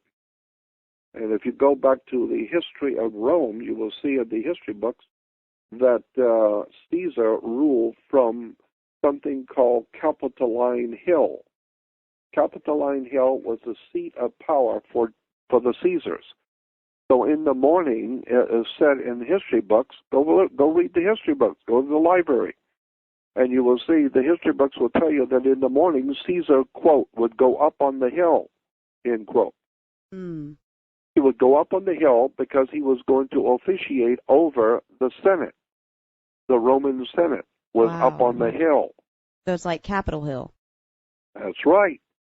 Capitol Hill. Well, that's where he went, to Capitoline Hill. Capitoline Hill is today Capitol Hill. Same word in English.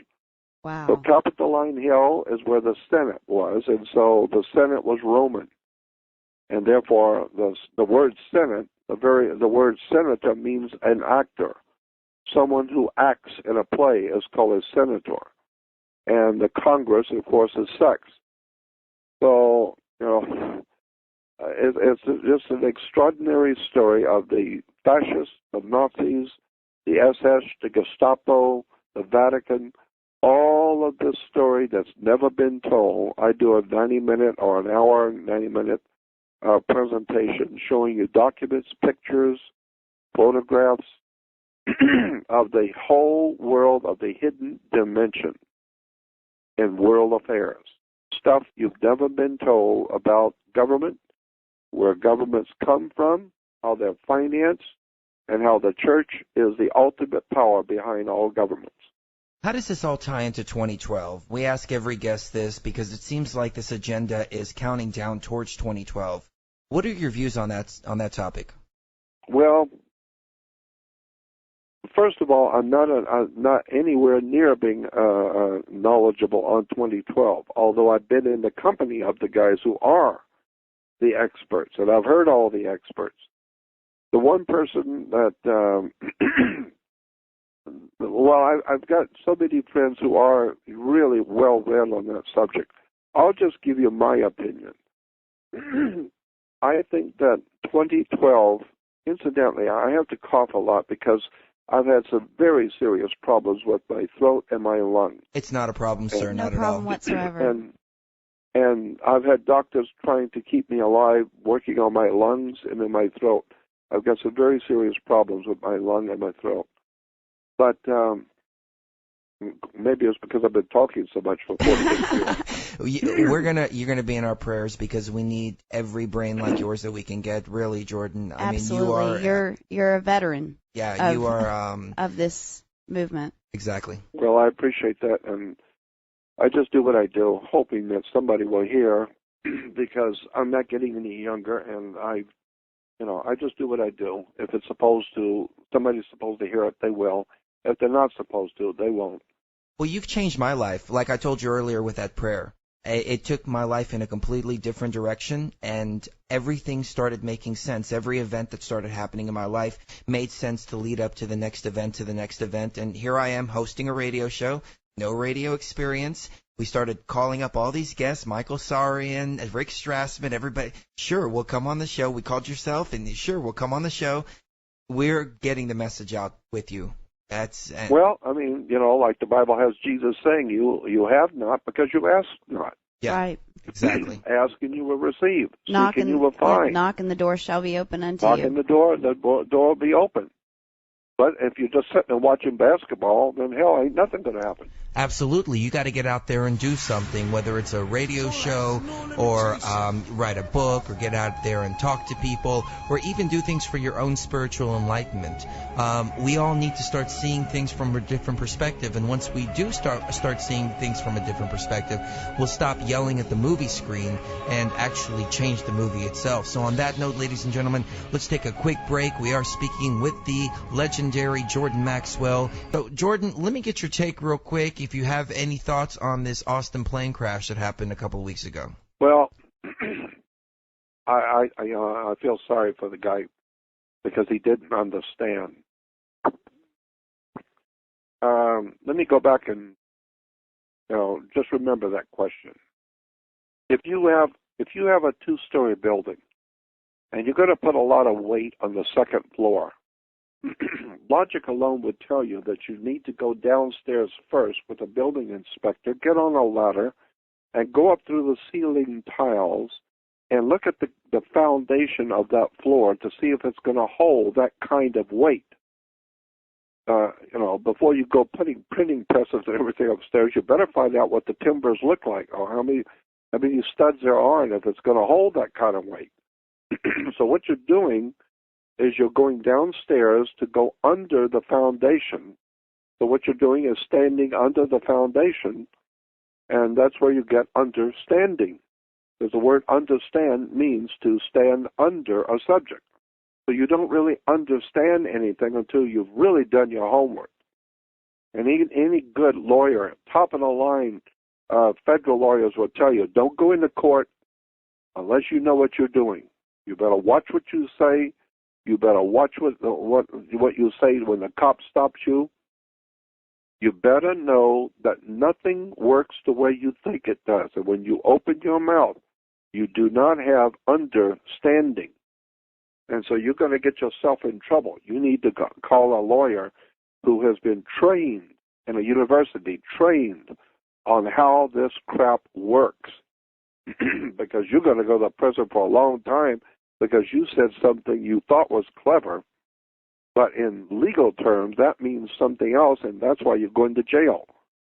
So that's why you need to sit quiet in a courtroom and not get up and speak, because you're a dead man. That's why you have an attorney there who speaks for you. He's your mouthpiece, because he's representing you to Maritime Admiralty. You can even look at the word human being, for instance, and you think, oh, yeah, I'm a human being, but you look in a law dictionary, and it says sea monster. And therefore, if you're looking for a job, there's a good company that gets jobs for you. It's called Monster. It is. Yep. Monster.com. Yep. Human resources. And the definition of a monster is somebody who can never own land. That's right. Mm-hmm. And that's why you don't own anything. You have a certified copy, but you don't have the actual document. It's just a copy that shows you that somebody higher up has the document, and you need to prove that the document exists, so they will give you a certified copy. Oh yeah, I've heard people go to court and they're getting their house taken away, and the people who are suing them, the banks, will go, well, I have a certified copy. I've heard people go up there and say, well, I have a certified copy of a check. Will you accept that? No. Yeah. Well, why not? You're accepting the certified copy? Yeah. Well, yeah, but the check is a check. Yeah. I don't want a certified copy of one. I want the check itself. Okay. Oh, okay. Uh-huh. Well, I have a certified copy of my birth certificate, but it's not your birth certificate. It's just a copy. Mm-hmm. Right. And so you find out, no, the birth certificate is actually on the New York Stock Exchange, and it's being traded. And you are a human resource. Your body is worth $6.5 million on the New York Stock Exchange. Oh, if we can jump back for a second, we were talking about the Jesuits. What is the British-Israeli influence? Say it again. What is the British? Where does Britain and Israel come into play with all of this? Oh heavens! Yeah. Are they just Boy, tentacles? that's opening up a can of worms. Because first of all, I do not believe that Judaism is a BC religion. I believe Judaism came into existence as a religion about the 14th century A.D., only about maybe 500 years ago. There was no ancient Israel. There was no King Solomon, King David, Moses, none of that ever existed. Solomon was simply the word, the name of the sun in the three esoteric languages. Everybody knows that, or should know it. You've gone to school. Solomon is S-O-L-O-M-O-N. S-O-L is Latin for the sun in Latin. For the sun is Sol. S-O-L. O-M is Om in Hindu. Om is the as the word that is used for the creation, is called Om, or the priest of Om. And On was the city of the sun, the Greeks called Heliopolis. Heliopolis was Helio, which is the sun, and Opolis is a government, or a town, or a city. So the city of the sun was called Heliopolis, but Heliopolis is Greek. The actual Egyptian name for the city of the sun was On, On. That's why you flip a light switch on, because it was a city of light, the city of the sun. So you take Sol, Om, and On, it becomes the King Solomon. No, it's the Son is King of Kings and Lord of Lords, God's Son. Jesus is the Son, S-U-N, not S-O-N. So God's Son is the light of the world. Of course the Son is the light of the world. And he is your risen Savior. God's Son is your risen Savior. Of course the Son is your risen Savior. If it don't come up, you're dead. And then the Egyptians said that the sun was pure energy, which it is. It's pure energy. And the energy is not forever. It will not last forever and ever. They last for thousands or millions of years, but it's not forever. And so all stars somewhere in time will burn out. Others are being, new stars are coming in, but all stars are energy, and they're giving out their energy. So the sun is giving energy to the earth so that the plants can grow, you can grow, and life can prosper on the earth because of the sun. So the story was that God's Son, our risen Savior, who is the light of the world, is giving his life so that you might live. Yeah, the sun gives energy to the earth, and you get the energy, and you can live. So God's Son is giving his life so that you might live. When you start breaking down the esoteric encoded story of the New Testament, you begin to see it's sun worship. That's all right. Christianity is. Is it a plagiarism of the Egyptian religions and Horus? Of course, yeah. Of course, but also, even more pointedly, at the time that Christianity came into being in the Roman Empire, the primary religion of the ancient Roman Empire was called Mithraism. Mithraism was the worship of the sun, but the sun was personified in a god called Mithra.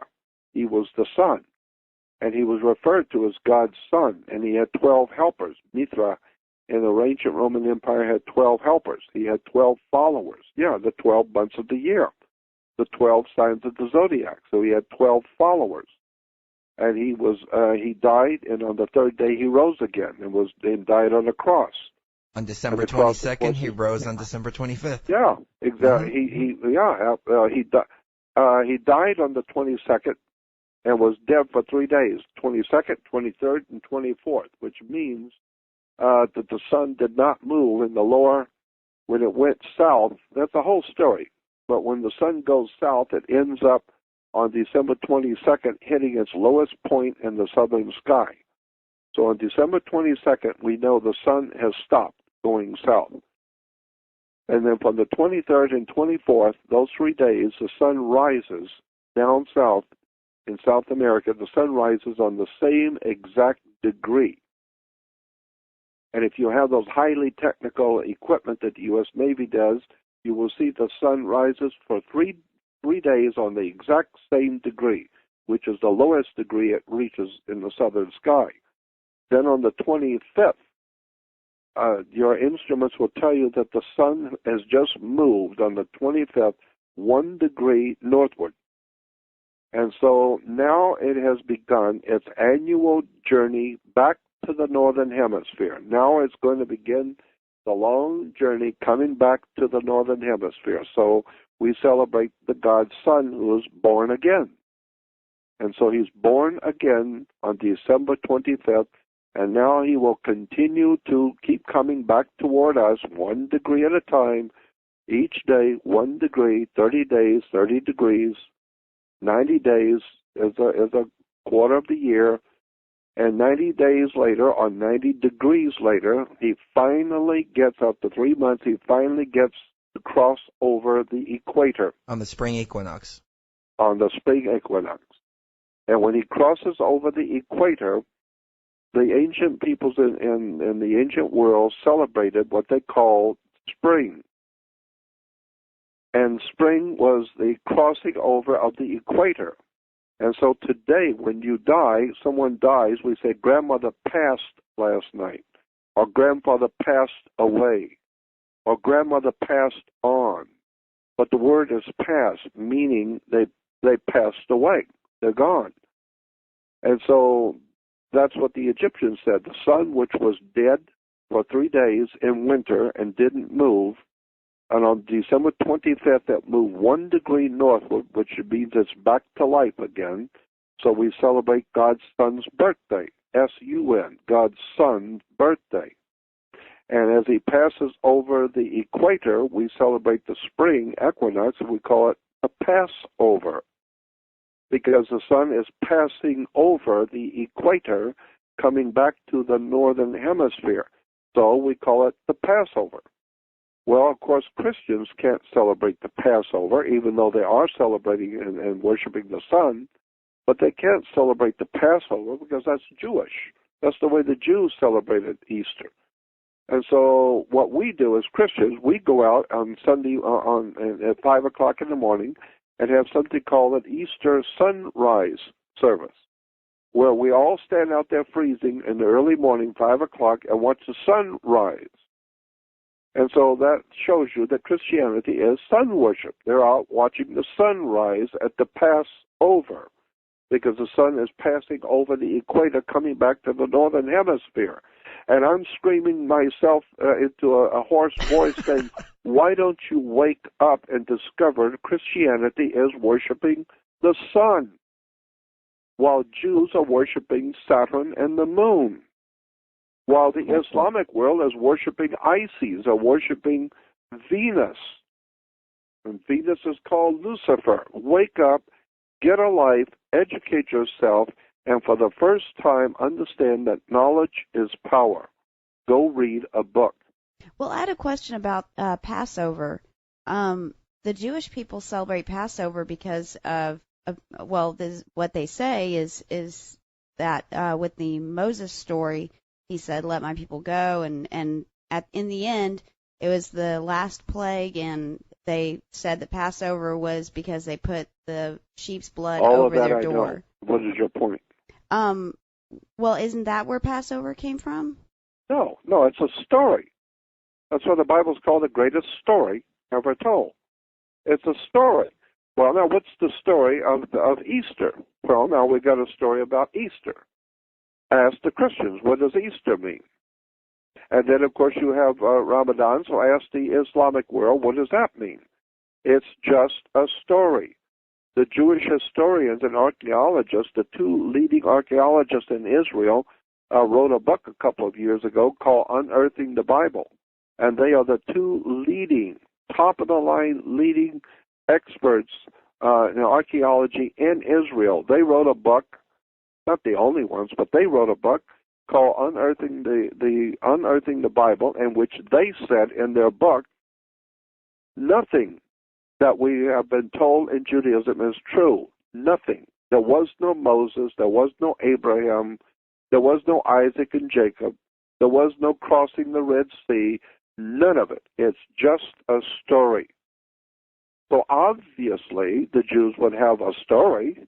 Well, so did the Islamic. They've got a story about Muhammad. Well, even Moses. And how Muhammad talked to God and rode up to heaven on a horse, and he did this and he did that, and all these wonderful things that Muhammad did, unless, of course, you find out that there was no Muhammad. And the whole thing is just a story. Well, the Moses story, that was just taken from Egypt, from Sargon. Well, of course it was. Yeah. Of course. It was just taken from Egypt, and the Egyptians got the story from the Phoenician Canaanites and from the Assyrians, who in Assyria there was a king, what was his name? Can't remember the king's name right now, in Assyria, who was found in a little cart, a little basket in a river, the king was found in a little basket in a river and taken into the house of the king, and he was raised as the son of the king and took over the kingdom.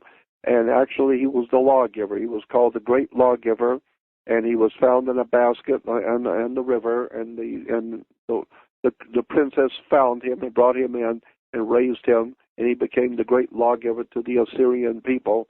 And the whole story, that's Moses.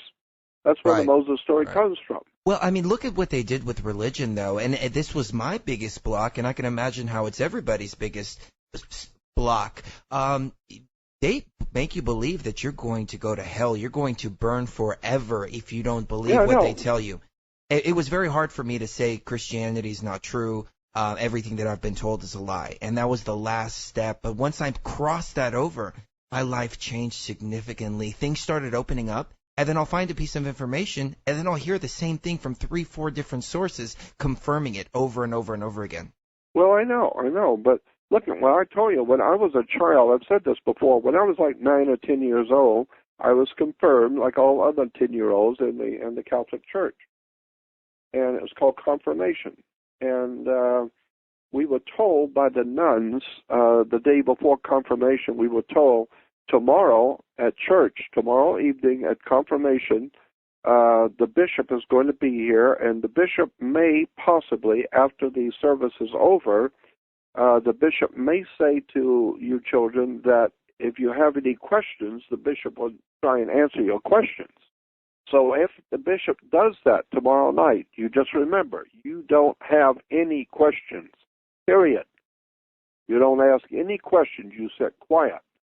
And so that the next night, after the service was over, Bishop T.J. Tulin from Mobile, Alabama, the bishop came over, and after the ceremonies were over and we were all confirmed, the bishop did say, he said, now that you are all Catholics, now that you made a wise decision, an intelligent decision at 9 years old, that you are now a Catholic, if you have any questions, your bishop will try and answer them. Well, we all knew nobody has questions, period. So I stood up to make damn sure they know who I am. And I said, I don't want anybody hearing just a voice. I want everybody to know who I am. And I stood up and I said, yes, I have a question. I said, my father works with torches. He's like a welder. And my question is, if I had a torch and there was an angel next to me, could I burn the angel? Would it hurt him if I hit him with the torch?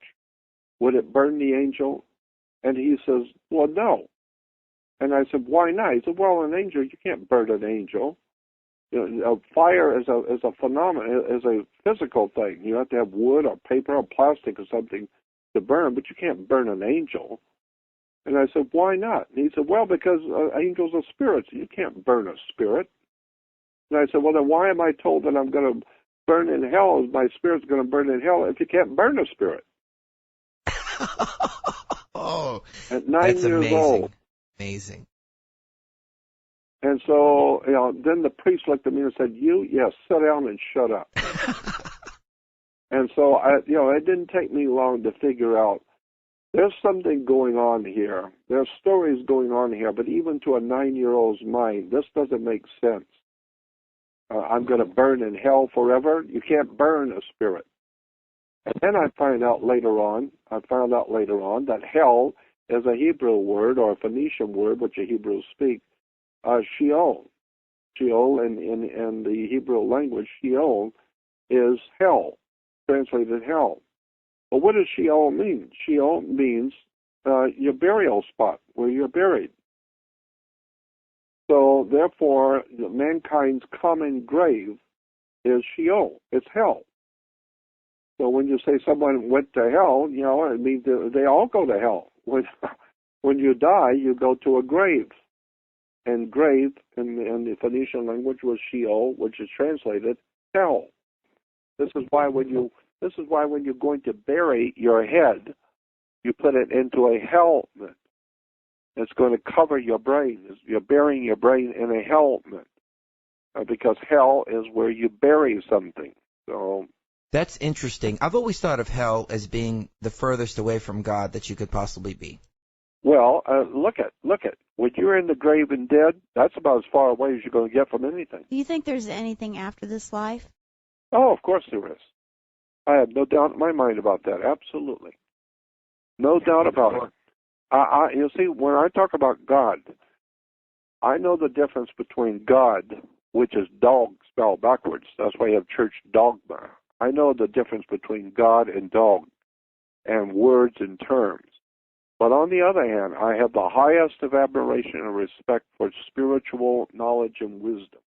I am totally convinced, beyond the shadow of a doubt, that there is a very, very powerful, phenomenally brilliant, powerful presence in the universe that men have called God, the Great Spirit, the All-Father. I don't care what you call it. I don't care what name you give it and what language you come from.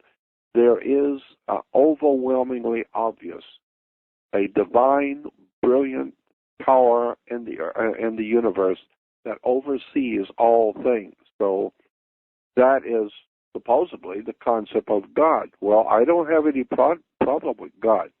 I totally see it. I appreciate what God is. I understand it. I just also understand your silly-ass churches and your synagogues are nothing more than 501c3 corporations and maritime admiralty, and it's all a bunch of gang wars. But when we talk about stuff that's out there in the universe, that's a highly divine power of the universe, I don't have any problem with that. I absolutely agree. No, it's like you said in your lecture, there's a God that's above all the gods of religion, and I think he's very, very disappointed with us right now. No, you kidding? I'm disappointed. You can. Yeah. Yeah, God is too big for one religion, I'll tell you. Yeah. And I'm disappointed. So I know if I'm disappointed and I don't want to talk to people, I know God is. Whatever God is, I know it's not on TV and it's not in Trinity Broadcasting. Absolutely. I mean, I'm very disappointed with what I'm seeing. And it's funny that you mentioned that because we get attacked a lot for talking about these esoteric and occult topics. But I think this is what people need in order to wake up, and maybe we won't be so disappointed later on down the line. That's why I'm doing the radio show. That's why we're on here doing what we're doing. And we thank you so much for coming on the show, Jordan. When we get back from this break, we're going to wrap it up with Jordan Maxwell. This is truthfrequency.com, and we are broadcasting from Polygraph Radio, so we'll be right back in just a few minutes. We are wrapping it up with Jordan Maxwell. We've had him on the line for about 2.5 hours now, so big thank you, Jordan, for joining us for such a long time. Now, let me ask you a question, because it was on my mind before the break. You were talking about the son being Saul, or Saul being the son. Yeah. Well, that brought to mind the story of Saul when he fell down and then he rose as Paul. Does that have any significance whatsoever? Well, that's S-A-U-L, Saul. Saul, not the other is S-O-L, Saul, which is Latin for the son. But S-A-U-L is the Apostle Paul. And see, I don't think there was an Apostle Paul. I don't think there was a Jesus. I'm sure there was none of that. It's all a story. That's why when I was asked a few minutes ago about the story about the Jewish story about the Passover. Yeah, it's just a story. That's a Jewish story. But then you have a Christian story. Well, that's not true either. Well, then you have the Islamic story. Well, that's not true either. Well, then you got the Democrats, and they have a story. Yeah, but that's a lie too. Well, what about the Republicans? And they've got a different story. Yeah, and that's a lie too. It's all a bunch of lies. It's all a bunch of stories. That's why the Bible's called the greatest story ever told. It's not the greatest collection of facts. It's the greatest story ever told. And why? The Bible is the greatest story ever told because it's the only story that's ever been told.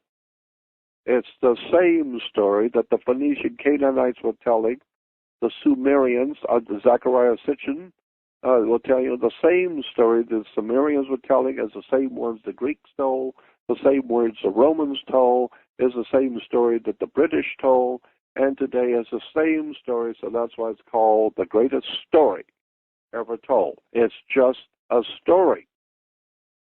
Period. Let me ask you this. Let me change the subject for a second. You mentioned Zecharia Sitchin. How did the Anunnaki play into all of this? Were they the ones that came down and genetically engineered man? Well, the Anunnaki, according to Zechariah and according to, I guess, the records, were entities who created us. And that's what the Bible says. Are these the gods of religion? No, not at all. No.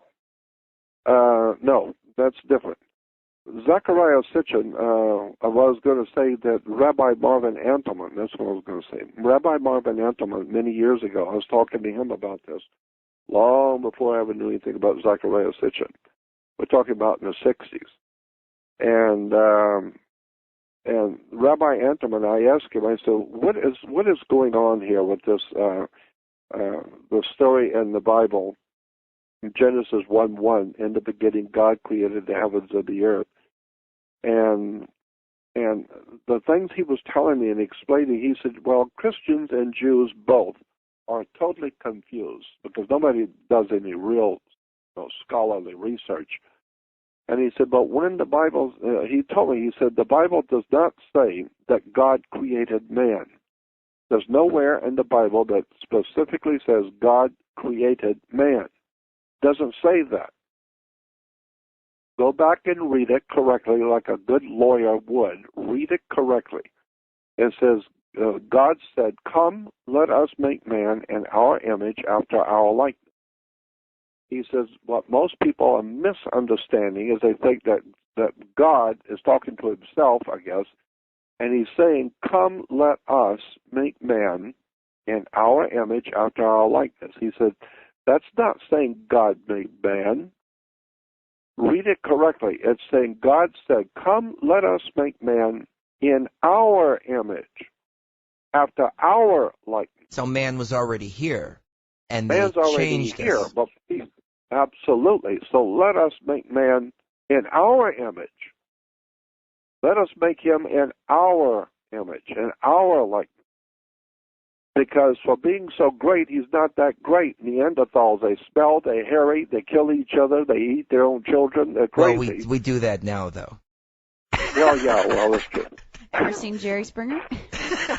And so therefore, it is not evolution, it's intervention.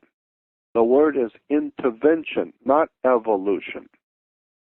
Intervention means somebody very intelligent from somewhere out there in the universe, and ask any child of 7 years old where God is, and they will point out there. And where do angels come from? Out there. Well, I'm afraid to tell you that if God and the angels come from out there in the sky, that means they're extraterrestrial. If they come from Cincinnati or New York, then they're terrestrial. But if they come from out there, that means they've come from extraterrestrial. Well, if they're extraterrestrial, then who is to say who these gods are who created us and said, come, let us make man in our image, after our likeness. And now man has become as one of us. Now man has become as one of us. He's like us now. And see what you've done? You've given to this creature, this hominid creature, Neanderthal or Cro-Magnon man or whatever these creatures were, and you crossbreeded with their females and put some of your DNA into her, and she has now produced half gods and half animal. Well, that's what humans are. We're half godly and half animal. And half of us is animalistic, and the other half of us is spiritual, and we're able to create lasers and go to the moon and conduct beautiful music and have sciences and all kinds of phenomenally brilliant stuff that we are able to come up with. But we also can get drunk, drinking, raping, street fights, and be like any other animal and dog in the street. And so therefore we have the potential to be both, a dog or an animal, or extraordinarily brilliant looking into the heavens.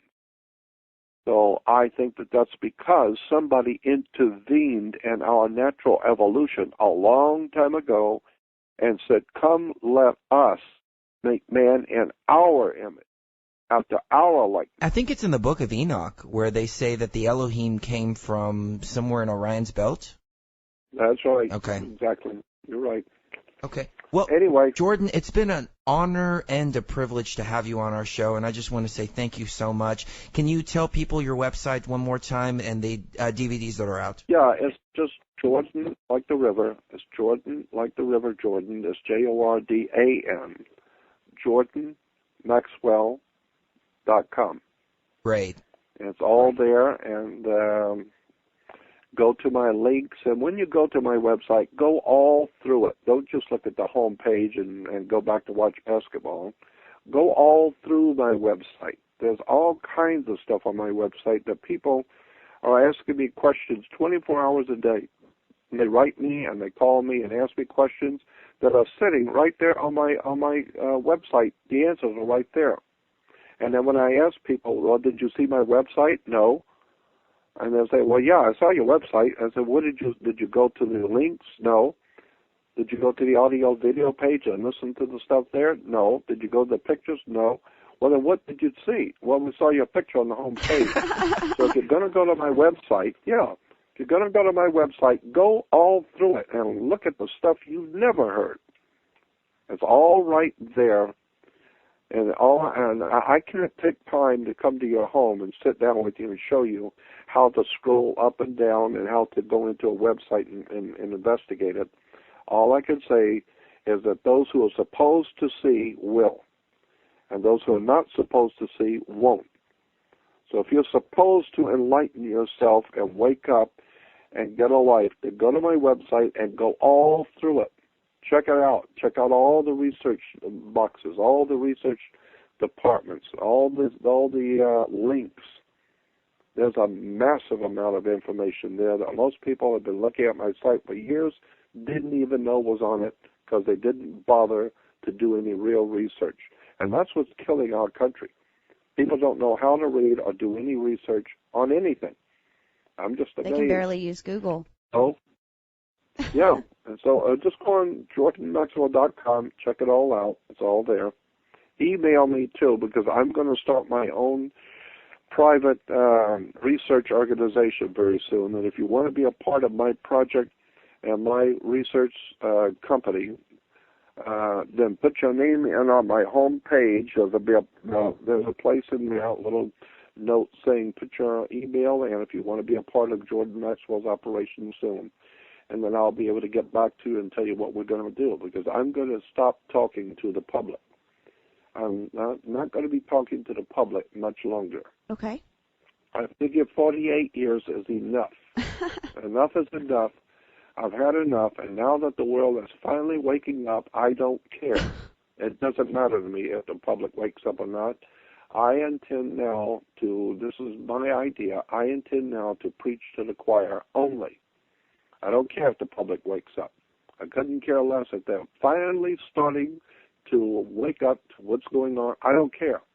I've been doing it for 48 years, and my feeling is if you, at this late point in time on the earth, at this late time, you finally starting to wake up, well, it's about time. But don't come to me, because I'm not going to be there. I'm going to talk only to those people who want to know.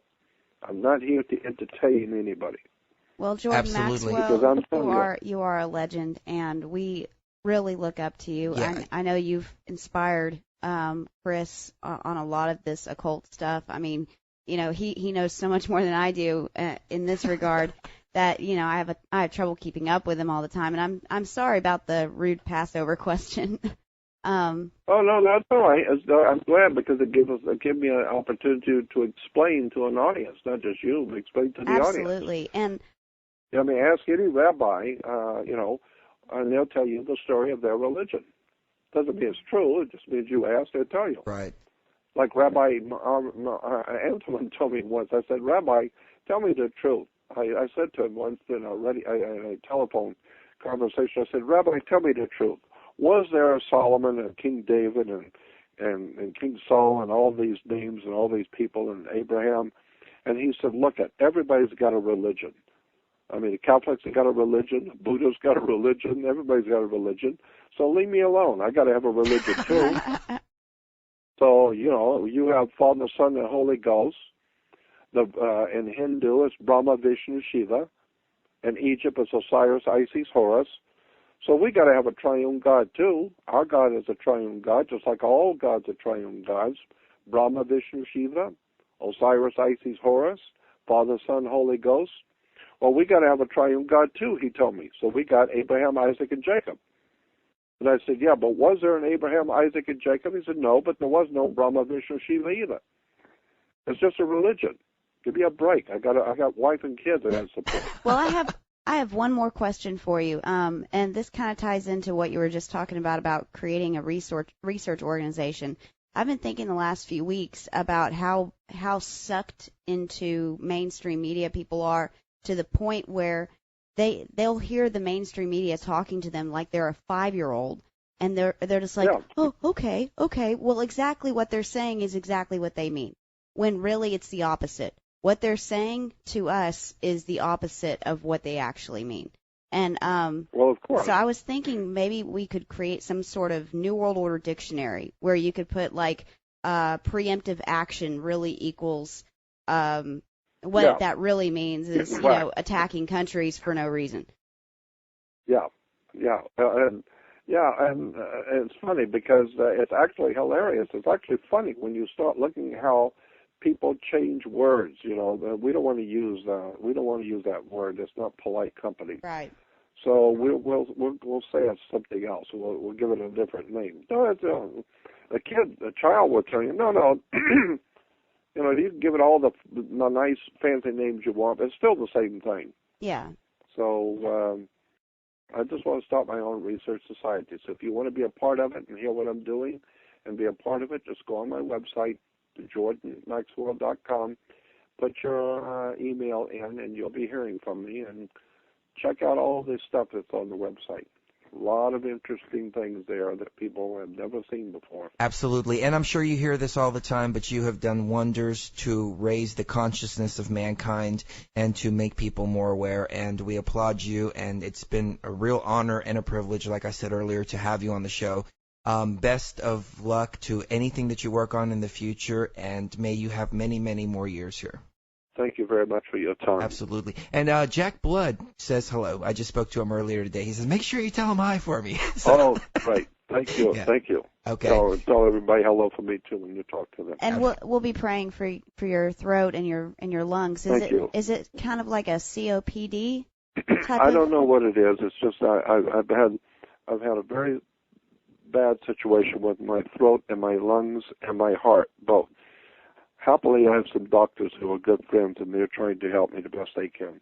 Good. Very good. Our phone is always open to you. If you need anything, don't hesitate to ask. Absolutely. Thank you very much. All right, email me. Anybody that wishes to email me, and I'll try and get back to you. I get like 150, 200 emails a day, and so I can't get back to everybody, but I'll try. And go on my website and email me.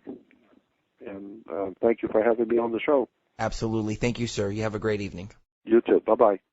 And once again, ladies and gentlemen, that was Jordan Maxwell. His official websites are jordanmaxwell.com. And don't forget to pick up his new DVD, Moses the Lawgiver and the Hidden Dimension, available at his website. And there's a lot of good talks and interviews with him on YouTube, so be sure to check that out. In the 3 hours that we spent with him, we only touched upon just the tip of the iceberg of the information this guy has. So one of the great researchers out there. He's up there with David Icke, Michael Soria, and he's actually influenced a lot of those guys, like we were saying in the same broadcast. So this is really the granddaddy of it all.